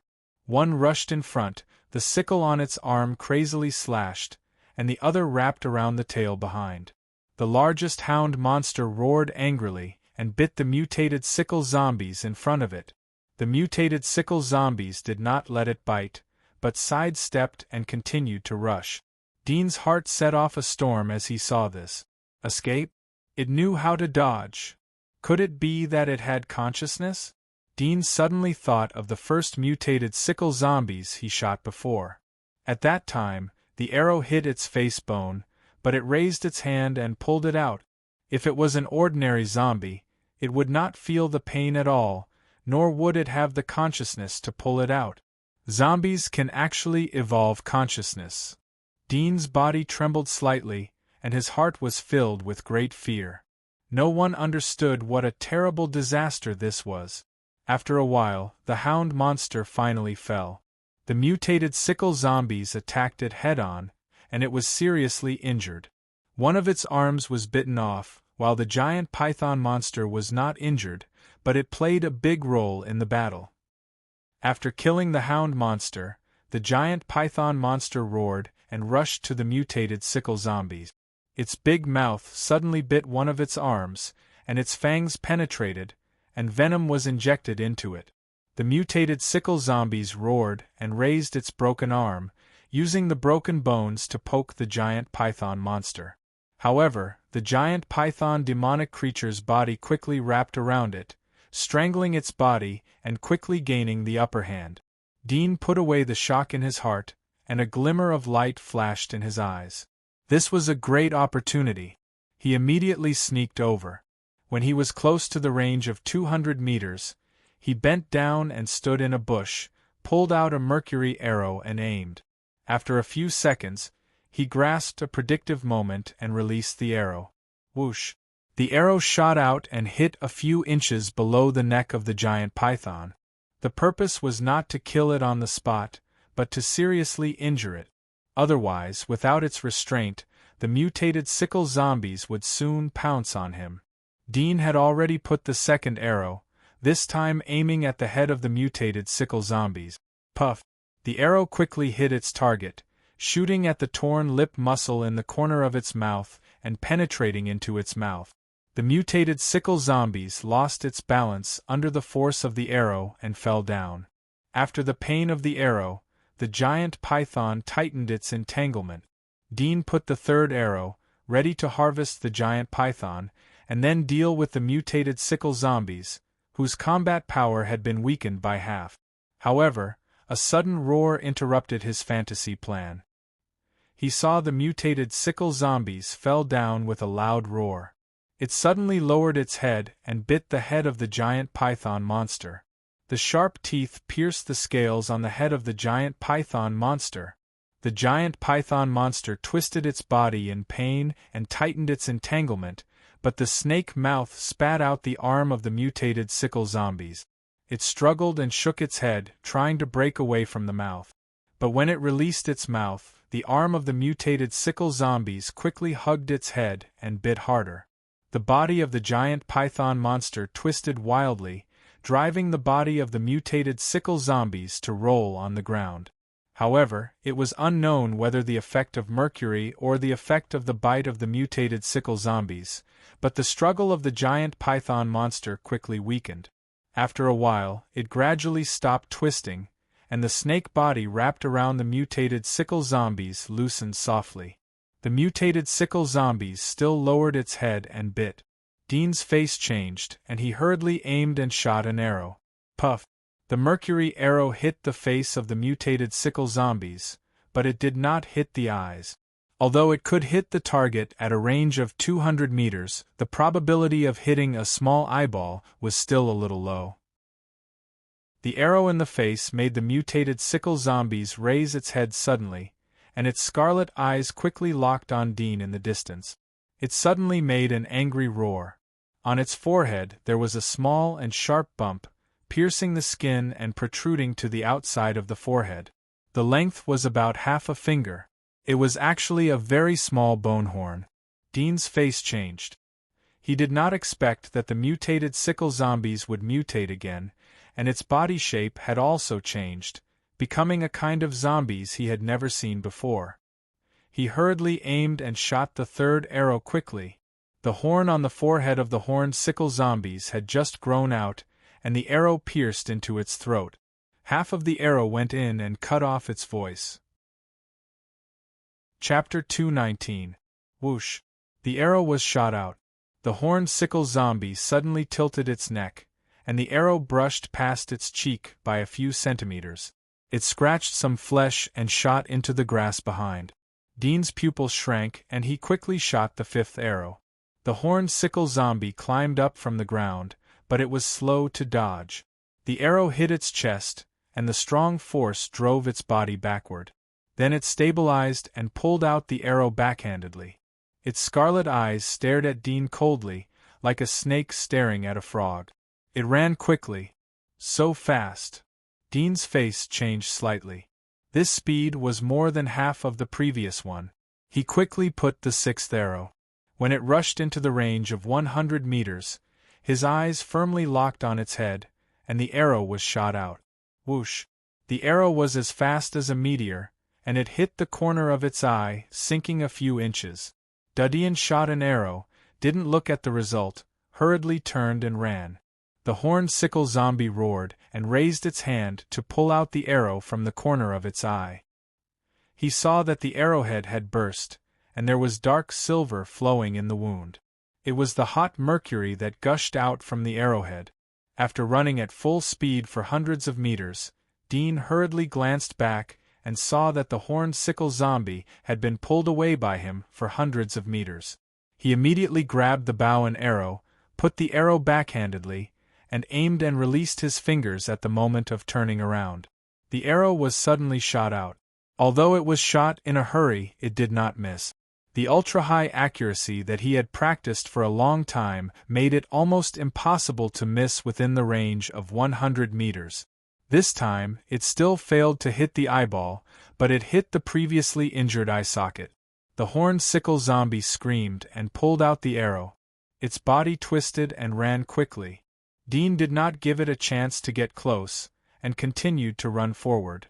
After being hit several times in a row, the speed of the horned sickle zombie was getting slower and slower. Dean once again pulled away to the best shooting distance, added another arrow, and then continued to slip away. After a few minutes, the horned sickle zombie finally fell under Dean's arrow. An arrow pierced its eyeball, and it fell to the ground, no longer moving. Seeing this, Dean was also relieved. He only felt that his whole body was soaked in cold sweat. Fortunately, he had prepared mercury arrows. If he only relied on ordinary iron arrows, he would most likely die here today. There are 12 mercury arrows left. Dean counted the arrows in the quiver. Only 8 arrows were consumed, so he could continue to hunt. He came to 100 meters away from the horned sickle zombie, pulled out a fine iron arrow, and shot it. Seeing that it still did not respond, he was a little relieved. He pulled out a sharp sword and carefully approached it, waving the sword to cut its neck. With a click, the sword was stuck. Dean struggled to pull it out and cut off its head with several consecutive slashes. This time, Dean did not hurry to empty its head, but cut along its neck inch by inch, looking at its body structure. He saw that the Adam's apple in the neck was relatively complete, and under the skin on both sides of the Adam's apple were a few finger-thick black blood vessels. When he dissected ordinary zombies, he did not see such thick blood vessels in the neck. He picked up the severed head next to him and looked at it. At the lower end of the fracture, he found a few black blood vessels. He dug up along the blood vessels and was surprised to find that the blood vessels were connected to the back of its fangs. There were tiny holes on these fangs, and the inside was empty. Blood-sucking fangs? Dean saw the fangs and could not help but recall the appearance when it bit the multi-eyed mouse. At that time, its throat rolled, and it seemed that it sucked the mouse's blood through the fangs. Dean used the sword to cut its stomach. A strong rancid smell came out from inside. He saw that the organs inside the abdomen were frozen, exuding cold air. The stomach was cut, but there was no gastric juice inside. Instead, there was a mass of stinky black mucus. It was like something had been repeatedly digested to the last residue. Dean's face was a little ugly as he smelled the pungent smell. He held his head a few meters away and glanced at the protruding horns on its head. They were sharp, like the horns on the forehead of a rhinoceros. Dean used the dagger to cut along the small corner and dug out a ring-shaped groove. He saw that the bottom of the small horn was connected to its skull, and it was directly grown from the skull. He did not know what it meant in the field of biology, nor could he imagine what kind of changes such a thing would cause to the brain in the field of medicine. But he faintly felt that if this horned sickle zombie was allowed to continue to mutate, it might become an extremely terrifying existence. After pondering for a while, Dean withdrew his thoughts and took out its intracranial tissue from its neck. In this black intracranial brain tissue, there was a dark blue cold crystal. The color was extremely pure, like a crystal. Dean picked it up and looked at it. The purity and color of this cold crystal were purer and cleaner than any he had seen before. He immediately carefully put it into the inner armor, and then pulled out the other fine iron arrows from its head. The sharp arrowheads had been blunt, which showed how hard its skull was. Putting away the arrows and carrying the bow, Dean picked up the bag that was thrown next to the corpse of the snake-tailed crocodile. He returned to the gunpowder box and was ready to leave. Suddenly, he smelled a very faint and obscure smell. It was quietly approaching here, and it appeared within a few hundred meters of him. His pupils shrank slightly, his fingers clenched the bow, and his body did not dare to make too big movements. He could not determine what kind of existence this thing that had quietly sneaked in during the battle was. His eyes quickly swept around, and he saw a piece of weeds that had been disturbed by the previous battle. The smell was so faint that he could not distinguish which direction it came from. His heart was pounding, the blood in his body was speeding up, and his muscles were extremely tight. It was definitely not an ordinary monster that could quietly sneak in such a close distance. Rustle! The sound of the breeze rustling the grass was heard. Dean was shocked and suddenly looked back. He saw that the grass behind him was slowly pushed away, and a humanoid monster that was only half a meter tall, like a human child, walked out of the grass. Its whole body was covered with black scales, and its hands and feet were sharp claws. Its body was extremely thin, and it did not make the slightest sound when it walked. Its face had human facial features, no eyebrows, and its eyes were dark red. There was no ferociousness in its eyes, no killing intent, but deep tranquility. It just looked up at Dean, and then its eyes found the corpse of the sickle-horned undead on the ground. Whoosh! Its figure suddenly flashed, as if it had teleported, and appeared in front of the corpse of the sickle-horned undead. It lay on it, and its mouth, which was like a normal human child, suddenly opened to an incredible extent, revealing finger-long fangs. It nailed the flesh on the chest of the sickle-horned undead and pulled it down, scraping a layer of flesh into its mouth and chewing it. When Dean saw this small black figure, his face suddenly changed. Cannibal! Chapter 220. From the name, it could be seen that this was a named monster. Among the many named monsters, the corpse eater was not considered rare. Even so, the probability of encountering a named monster during a hunt was extremely low. As for encountering a rare named monster like the Defiler, it was even more of a fortuitous encounter. Many hunters who hunted for 3 to 5 years might not even encounter a named monster. From this, it could be seen how precious it was. However, Dean was not excited at the moment. Instead, he was cold from head to toe. His whole body was shivering. Judging from the appearance of the corpse eater and the speed of its movement, it should be close to the adult stage, with a hunting level of 23. Run. Dean thought so in his heart, but he could not move his feet. He knew that once he made a move, he would alarm the corpse eater who was eating. With the speed it just showed, he could not run away. However, if he continued to stand here and wait for it to eat, it would still rush over. What to do? Dean's forehead was full of cold sweat. He tried to control his emotions and calm himself down.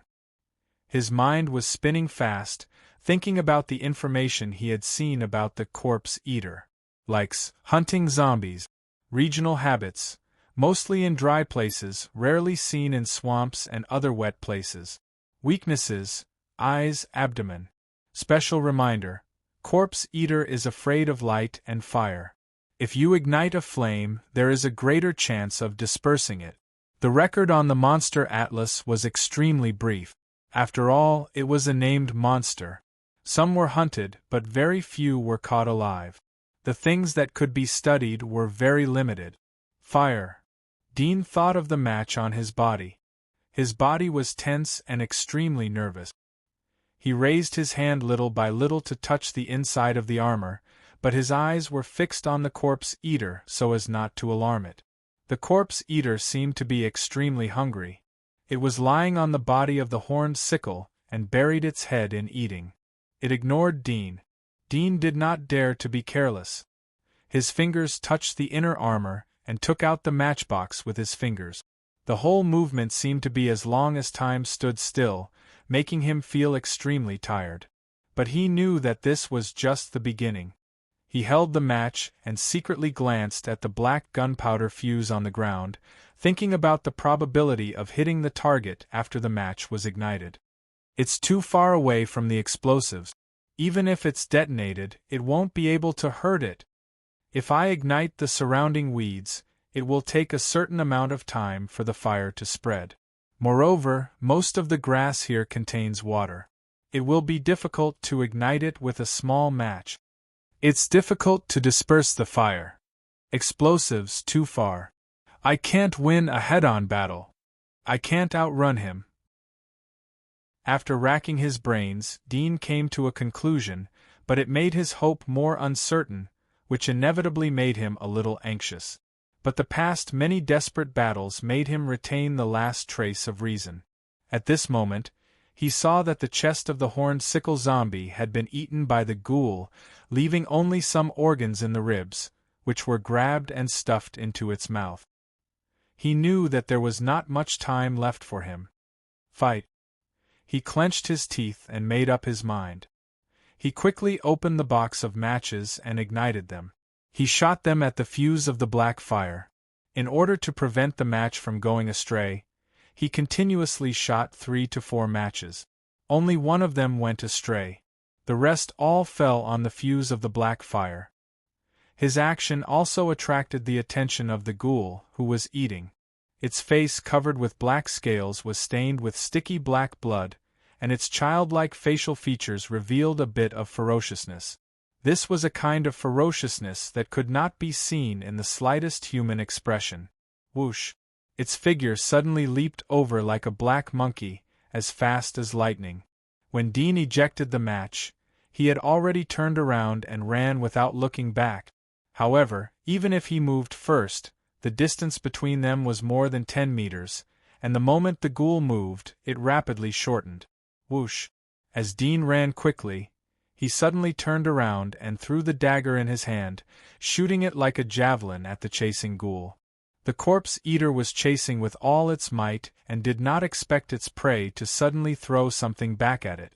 It was too late to dodge, and its shoulder collided with the dagger. A metallic clang sounded, and the sharp dagger, which flew out at high speed, was not able to pierce through its scales. Instead, it was knocked away by the corpse-eater and fell to the ground. The ghoul was not injured, but as if it was provoked, it let out an angry roar and suddenly jumped over. Go! Dean threw another backhand, but it was the sword at his waist.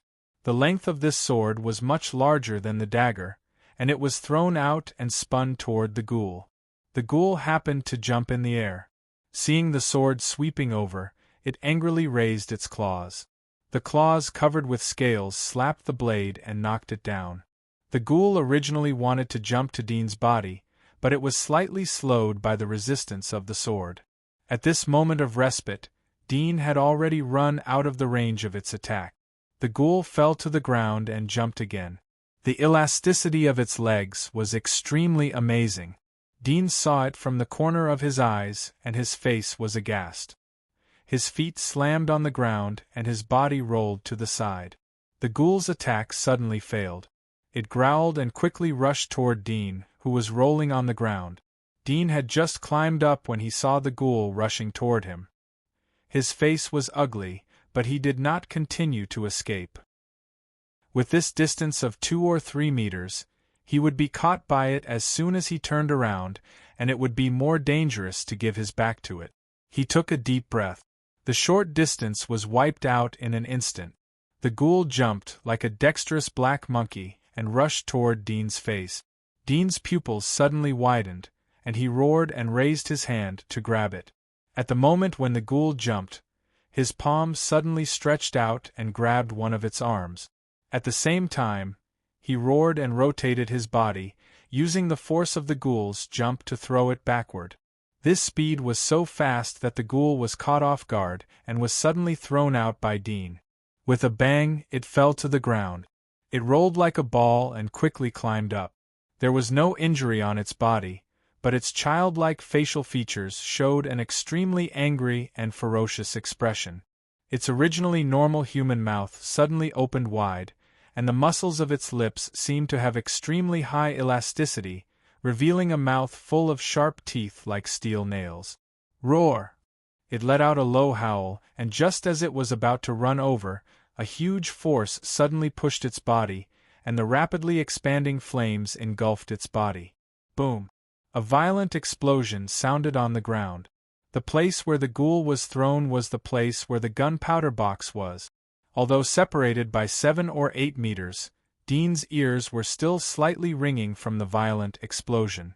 The burning heat hit his face, and at the same time, a large number of dust particles were ejected to his face, and the air was filled with the smell of gunpowder smoke.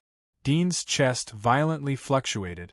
If he had not thrown it away, and it had caught his body, he could only run to the explosives box and perish together with it. Dust particles pattered down from the air. Black smoke drifted. Dean did not have time to breathe a sigh of relief. Suddenly, a sharp black shadow jumped out and hit his body. The surging force suddenly pushed his body backward, and the armor on his chest was tightly stuck by a heavy object. Dean's back hit the grass heavily, but he didn't feel it. His pupils contracted tightly, looking at the ghoul on his chest. His heart was filled with panic. Although he was worried, he didn't expect that the box of explosives not only didn't kill it, but also didn't seriously injure it. The ghoul growled, and its flabby lips grew wide, revealing the neat crisscrossed sharp teeth inside, and bit down on Dean's face. At the moment of the pressure of death, Dean's heart broke out a crazy idea. He roared and raised his fist, smashing it at the ghoul's head. Bang! A violent impact sounded, followed by a subtle sound of bones breaking.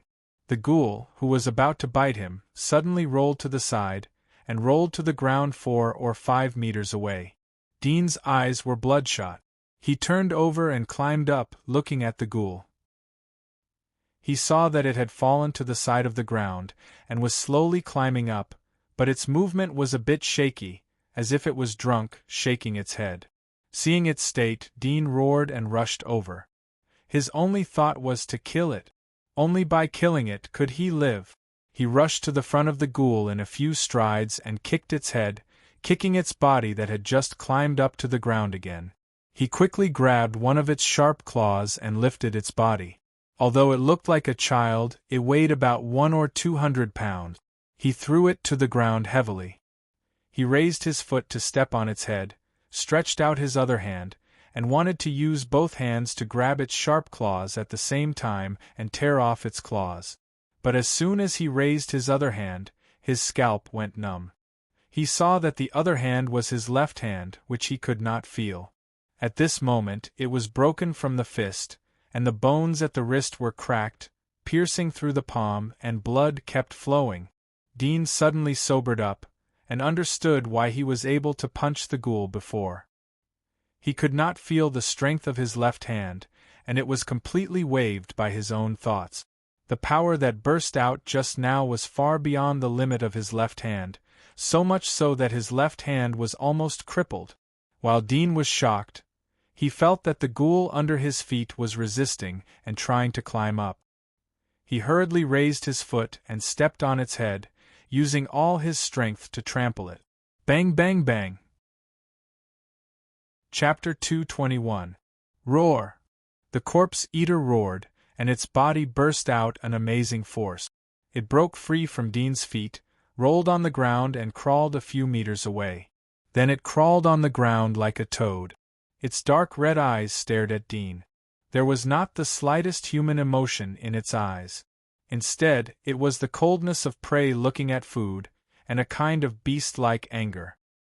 It suddenly jumped up and rushed toward Dean. Dean's face changed. There was no way back. Fight! He clenched his fist and roared as he punched. Bang! His left hand swung out and hit the corpse eater's face. Blood splashed out, but it was not the corpse eater's. It was Dean's own blood. At the same time, the sound of bones breaking came from his left hand. After being hit by this punch, the corpse eater howled and fell to the ground, but it immediately climbed back up. Dean pulled out another dagger and fiercely stabbed it in the back of its head. Puff! The dagger pierced the scales and penetrated the corpse eater's cervical vertebra. Ow! The corpse eater screamed and waved its claws, trying to force Dean away. Dean saw that he had stabbed the corpse eater, but he didn't care about the attack. He put all his weight and strength into his right hand and stabbed the dagger deeper. Puff! The dagger flew out as if it had stabbed the air. Dean immediately knew that the dagger had penetrated the corpse eater's throat. He was pleasantly surprised and hurriedly pressed the direction of the dagger's edge. Ow! The corpse eater screamed in pain. Its body twitched and rolled violently. Dean clenched his teeth and pressed hard. He roared in his heart. Puff! The dagger's edge slashed horizontally. More than half of the corpse eater's neck was cut open. Blood suddenly gushed out from the wound. The corpse eater was not an undead, but a creature like a monster. It had a digestive system and consciousness. The throat was naturally one of its fatal points. Half of its throat was cut open. The pain made the ghoul crazy. Its sharp claws swept towards Dean's leg. It tore the armor made by the Temple of Elements and scratched Dean's leg. Dean's leg was scratched by the sharp claws. Dean gritted his teeth, let go of the dagger, grabbed its back leg, lifted its whole body and fiercely swung it. When its hind legs were pulled up, the corpse eater's body was also hung upside down.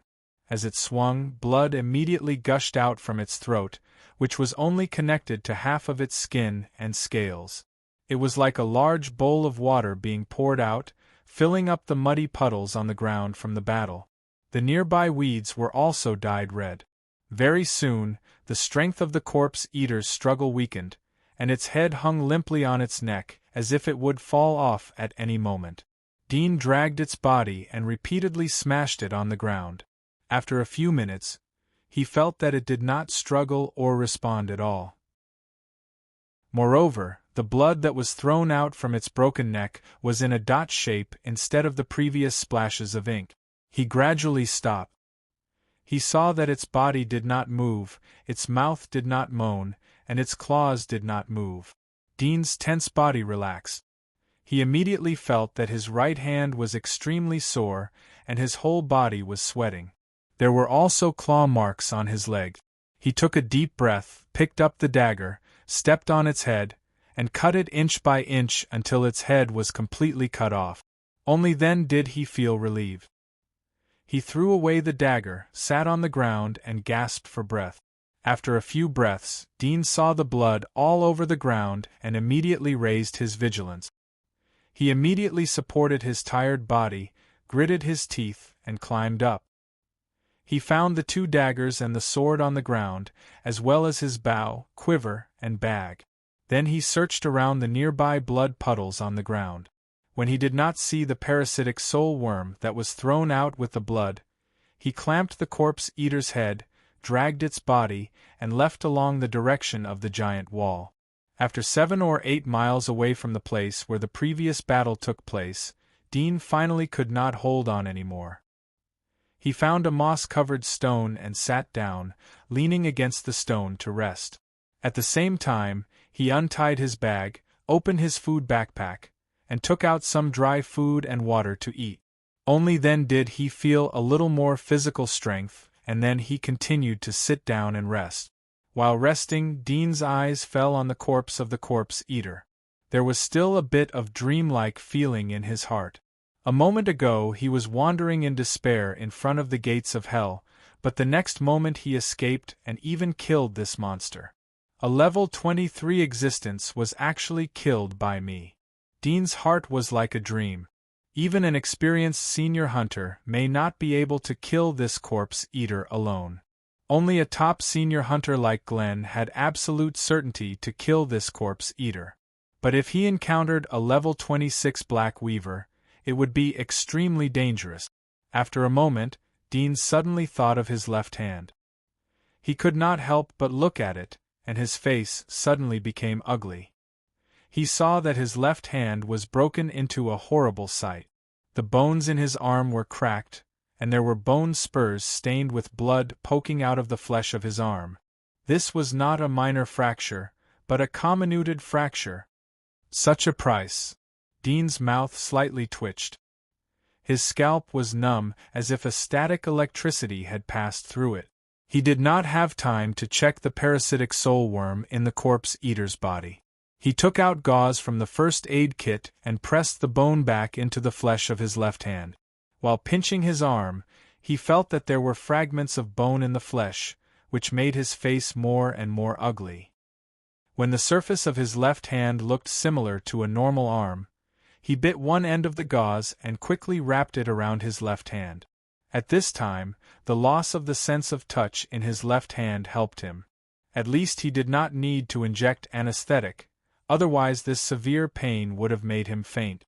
"I'll tie it for the time being, and wait until I go back to see if it can be treated."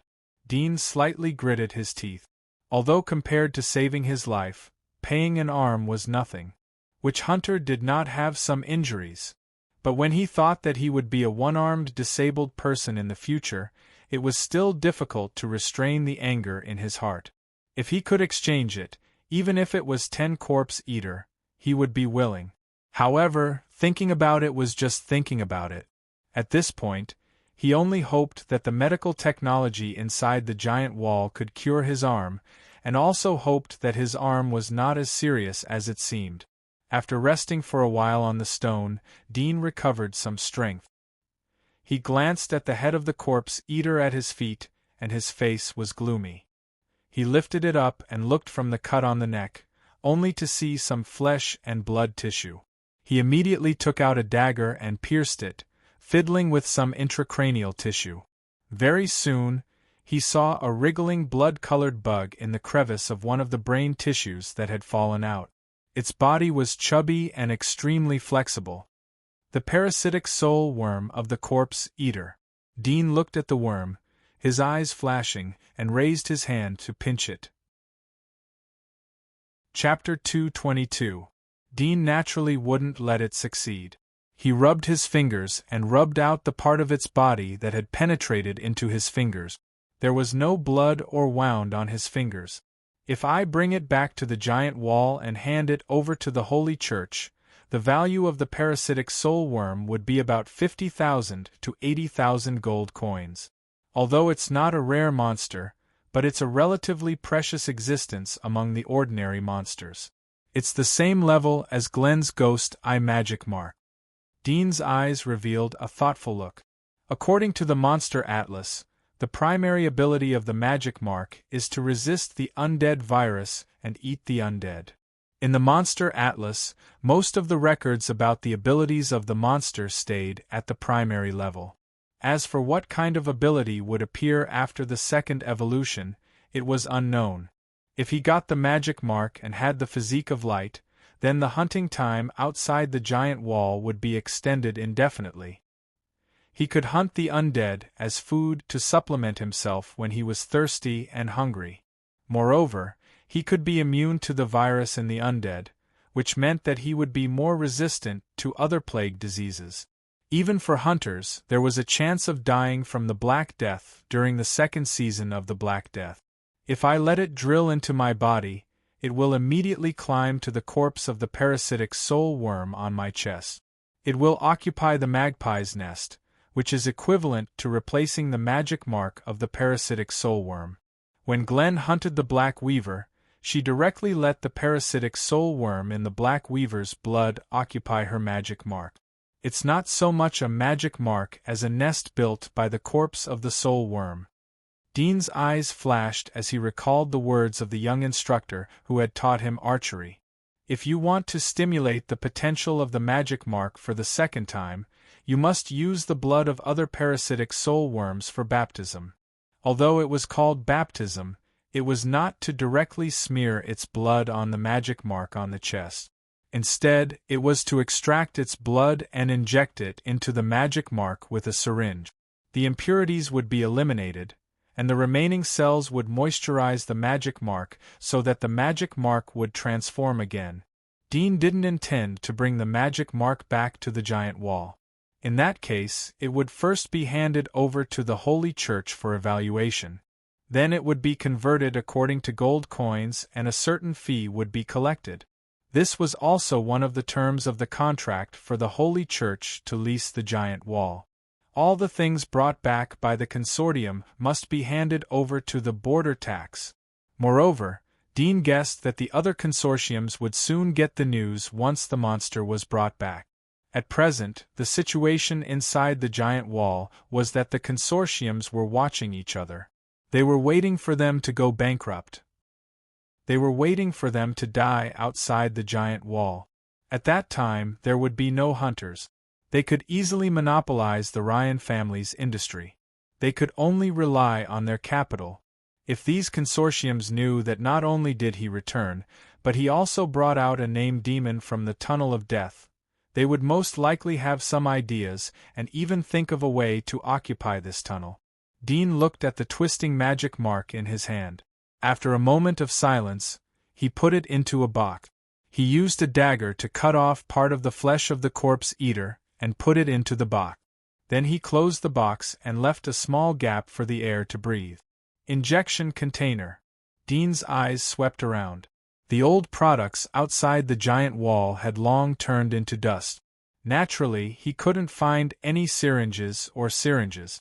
He remembered that when he was studying as a scavenger, he had read about a plant called speargrass. It grew in a relatively dry place outside the giant wall. It was hollow inside, pointed and thin. The sap contained anesthetic effects. Most of the anesthetics inside the giant wall were extracted from the speargrass. He stepped on the ground. It was relatively dry. However, he didn't see any speargrass. He carried his bag and other items. He held the box and walked along the slightly yellowish area of the weed. A moment later, he saw a large piece of speargrass in the weed. Dean immediately dropped his bag and cut off a few speargrass with his dagger. He looked at the box in his hand and opened it. He saw the corpse of the parasitic soul worm lying on the piece of flesh inside. Its spirit was somewhat dispirited. If the host died too long, the parasitic soul worm wouldn't find a new host, it would also die. But even if it died, it could be used as a material to stimulate the magic mark, as long as it didn't rot. Dean pinched it out and found a clean and wide leaf. He put it on the bag and then put the parasitic soul worm on the leaf. He hammered it with the metal handle of the dagger. With just one blow, the parasitic soul worm's soft body was broken. Very thick blood flowed out from inside. Dean quickly crushed the blood and poured it along the larger end into the spear grass. The whole process was extremely slow with only his right hand.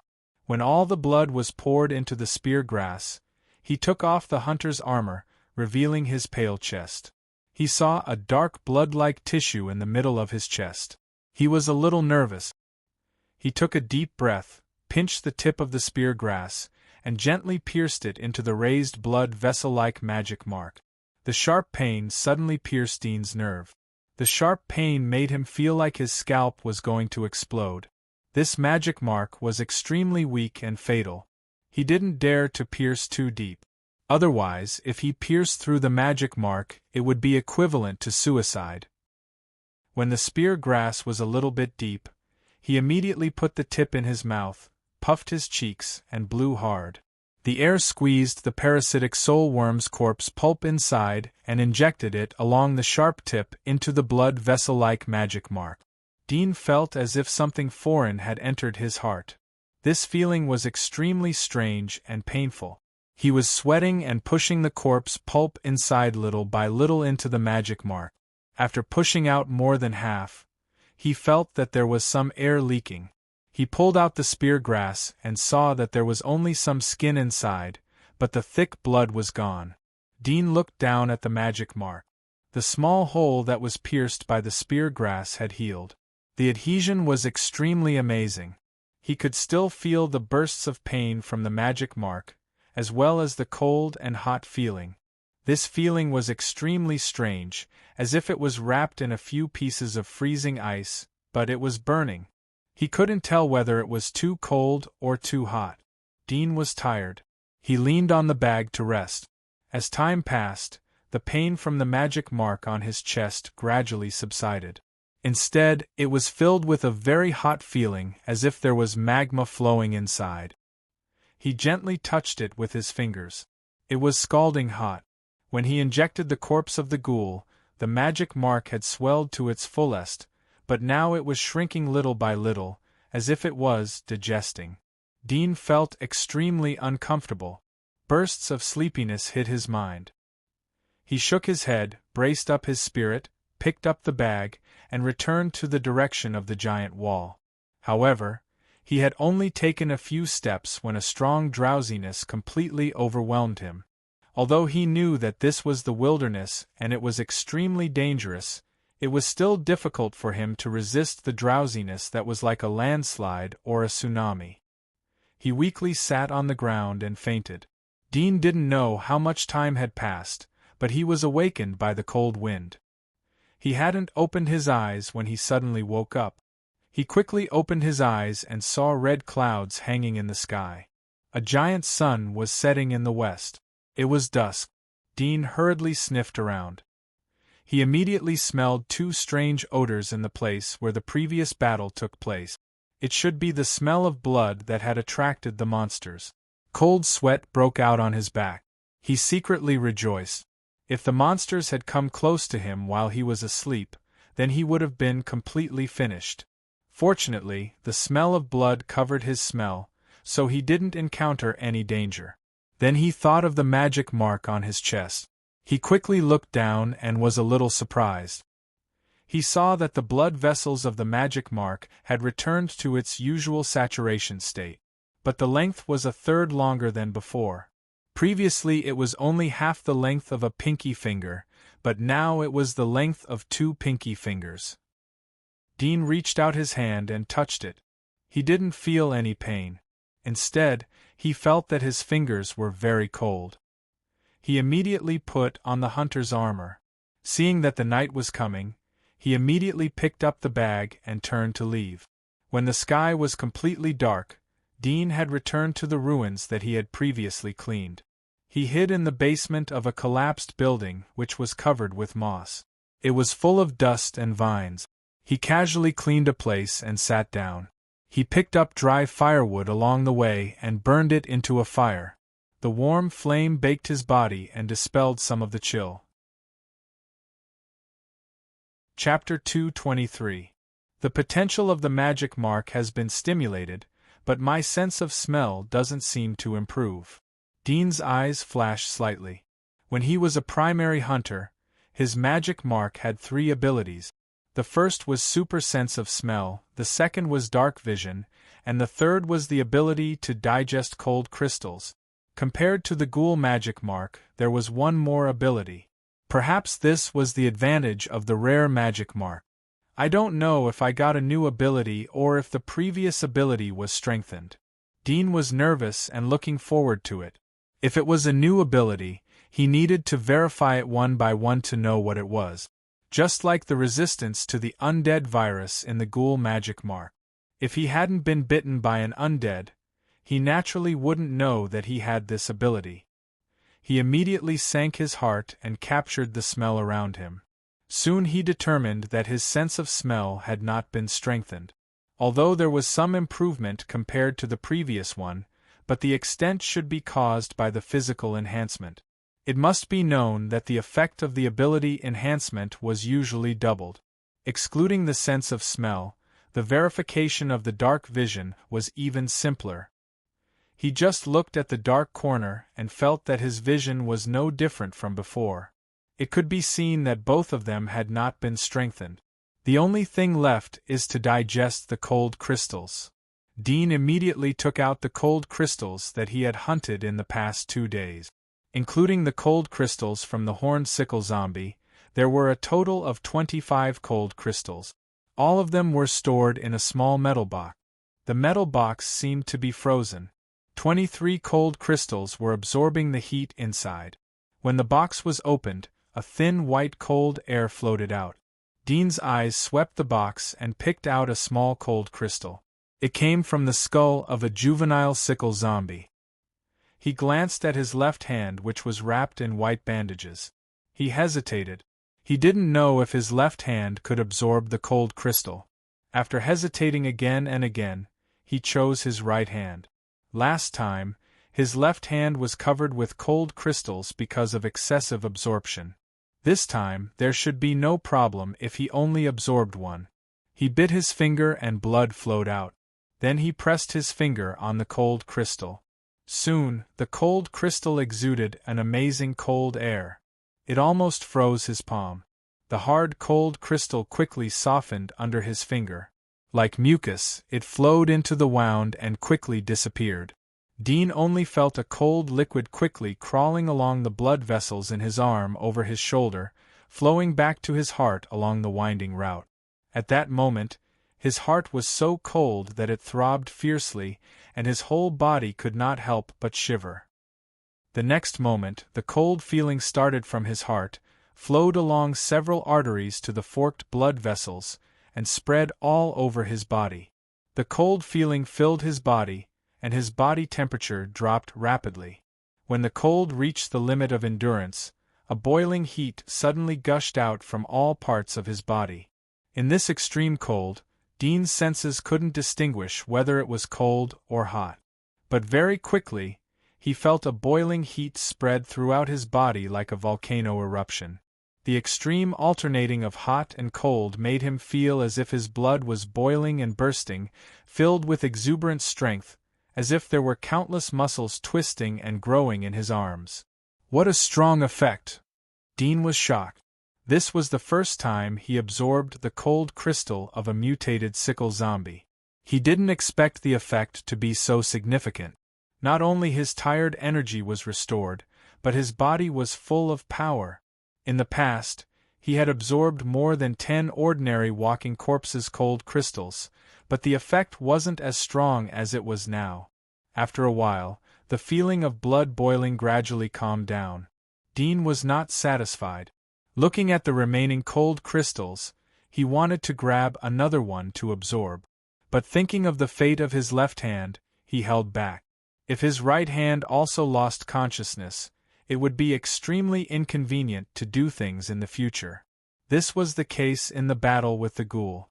Although he could burst out more power than the limit of his limbs, it would also hurt his body at the same time. Moreover, without consciousness it would be extremely difficult to control the subtle power. I hope my left hand can recover, Dean prayed in his heart. After a moment, his thoughts returned to his body. Because it was the first time he absorbed the cold crystal of a mutated sickle zombie, it was difficult for him to distinguish whether his absorption ability was strengthened or not.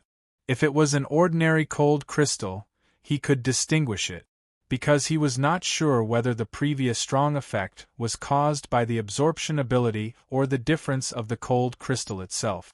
After tomorrow morning, I will return to the giant wall and wait for the arm injury to recover. Anyway, now the passage to the giant wall has been rented. I think I can come out at any time. I don't need to wait for the consortium's allocation like in the past. Dean made up his mind, leaned against the wall to rest, closed his eyes lightly, and entered into a light sleep. The night was getting darker. There was no movement throughout the night. At 11 or 12 o'clock in the evening, Dean smelled 2 or 3 odors close to 3 or 4 miles away, but it seemed that they were just passing by and left along the track. The next day, the sky was bright. Dean woke up. The pile of firewood had long been extinguished, but the charcoal was still warm. He took out the dry food and water, ready to fill his stomach. When he reached out to grab the metal kettle, he was suddenly startled. He saw that his fingernails had become a little sharp. He remembered that before he came outside the giant wall, he had cut his fingernails. Yesterday before he went to sleep, his fingers were still fine. When he woke up, his nails had become longer. Moreover, his nails were oval, but now they were sharp, a bit like the claws of a beast. He suddenly thought of his magic marks. Did it mean that his 3 abilities were not strengthened, but stimulated a new ability? But this new ability was the rapid growth of the nails? The joy in his heart suddenly turned into distress. There were many magic marks that were judged to be ordinary. When they evolved to the 2nd or 3rd stage, they would often have extremely powerful abilities. Thus, ordinary magic marks were judged to be rare magic marks. Similarly, some rare magic marks could also have extremely poor abilities when they evolved in the later stages. Thus, they were reduced to ordinary magic marks. Just the ability to sharpen and harden his fingernails was a completely useless ability. After all, armors and weapons were forged by human wisdom. Compared to the fur and claws of the creature itself, they were stronger and sharper. There was no need to fight with bare hands. What the hell is this? Dean was speechless. He poked his linen backpack with his fingers, but didn't pierce it. The bitterness in his heart was even stronger. For a time, he didn't have the mood to stand up. He sat in a daze for a long time. He gradually accepted this fact. He grabbed the kettle and drank 2 mouthfuls of water. He felt bitter in his mouth. He shook his head and no longer thought about it. Relying on the night vision and super sense of smell, he was comparable to ordinary intermediate hunters. The most important thing was that he had the ability to absorb cold crystals, which could help him evolve quickly. Thinking of this, his heart was a little comforted. He was ready to get up and leave. Suddenly, water flowed out of his palm, pulling his thoughts back. He was startled. When he looked back, he found that the kettle was broken. Dean secretly cursed his bad luck. Suddenly, his mind was struck by lightning. His whole body was stunned. His eyes widened as he looked at the kettle again. He saw the water gurgling out from the hole on the edge of the kettle. This hole was the place where his fingers were grabbing. At this moment, his fingernails had penetrated into the kettle. Piercing the metal? Dean's mind couldn't react. If the cloth couldn't be pierced, how could it pierce the metal? He immediately moved his fingers to the edge of the kettle. He was surprised to see that the metal kettle was easily cut by his fingernails like a piece of paper. Chapter 224. This verification made Dean believe that he was not hallucinating. The nails that grew out of the human body could really cut through the indestructible metal, and he did not use any strength at all. Once again, he used his nails to cut the linen bag next to him, but did not pierce the bag. The nails that could cut gold like mud suddenly failed. Dean was surprised. He grabbed all the things around him and tried again. After a while, he finally came to a result. His nails would only show the strange sharpness when facing metal. Facing cloth, stone, flesh, hair, and so on, they all failed. It was just like ordinary nails, but a little sharper. The hardest metal is the weakest in front of these nails? Dean's eyes flashed. His heart was full of surprise and surprise. But since childhood, his father taught him to be good at thinking, so he gradually pondered. First of all, he was sure that metal was absolutely harder than cloth. From the current many experiments, it could be seen that nails were only effective on metal. Metal was composed of metal particles. In order to test different metals, he grabbed daggers and swords, including his own arrowheads. Without exception, all of them could be easily pierced. Only when he grabbed the lead plate in the inner layer of the hunter, the penetration speed of the nails was slower. In the process of penetration, Dean found that when the nails touched the metal, it seemed to gush out a layer of oil, making the nails look extremely bright. But when he grabbed cloth and other things, there was no such layer of oil. Seeing this layer of luster, Dean's heart suddenly flashed a light, thinking of the repulsion between different element particles. His fingers could pierce into the metal. Perhaps it had nothing to do with the sharpness of the nails itself, but the layer of oil secreted from the nails and the metal particles repelled each other. Moreover, it was an extraordinary repulsion, which could deform the metal in a short time. Thinking of this, Dean was somewhat relieved. This seemed to be the only explanation at present. Otherwise, it would be difficult to cut the cloth with the sharpness of the nails, let alone the metal. So this is the intermediate ability of the magic mark of the defiler, metal repelling. In this case, it has an unexpected effect when fighting with others, but it doesn't have much effect when it comes to hunting monsters. Dean frowned slightly. Although this ability had the ability to penetrate metal, it was still of little value. Unless he practiced hard in melee combat, this ability would not play a big role for a long-range hunter. However, nothing was perfect in this world. After the previous setback, he quickly accepted this ability. He thought that in the future, he could make some metal carvings. That would be a unique skill. Dean continued to study it but didn't find any new function. He could only give up. He ate dry food, packed his bags and climbed out of a collapsed narrow stone path. He breathed the fresh air outside and returned to the direction of the giant wall. Half a day later, Dean returned to the giant wall. He didn't encounter other monsters along the way. It could be seen that the number of monsters in this area was not much. Probably 10 years ago there were too many monsters. Due to the large amount of food demand, the number of monsters here was rapidly decreasing. Therefore, it was difficult to see monsters wandering from other places in a short period of time.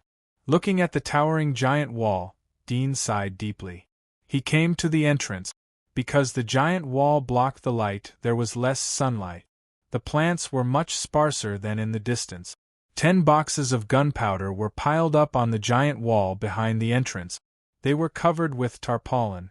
When he came out this time, Dean thought that he would encounter those horrible monsters.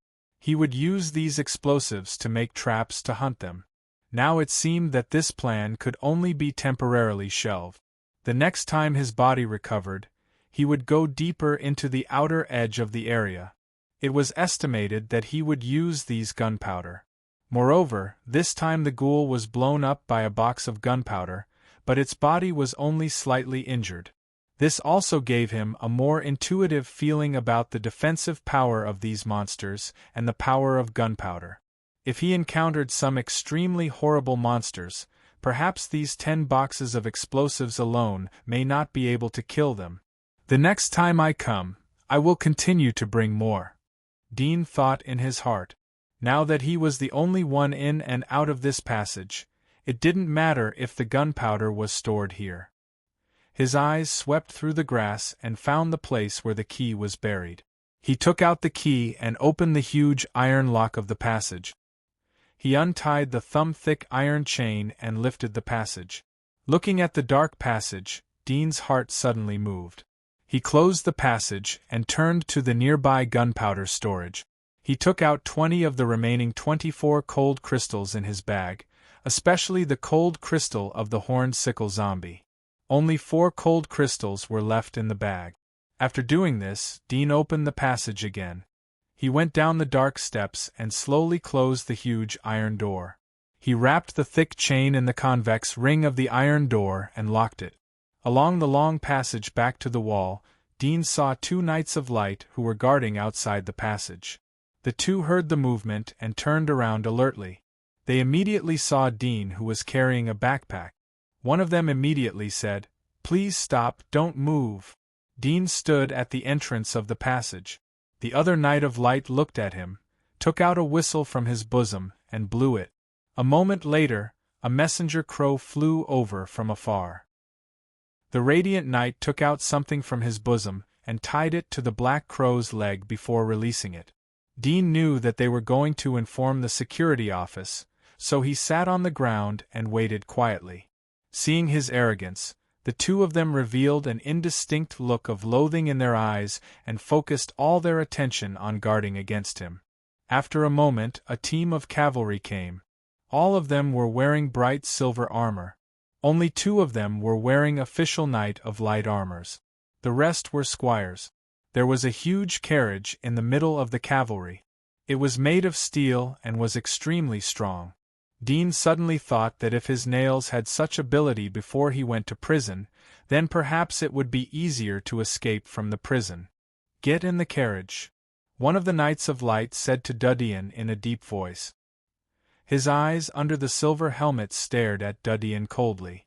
Dean sat cross-legged. "Hurry up, I'm in a hurry." "Humph." The Knight of Light coldly snorted and waved. "Let's go."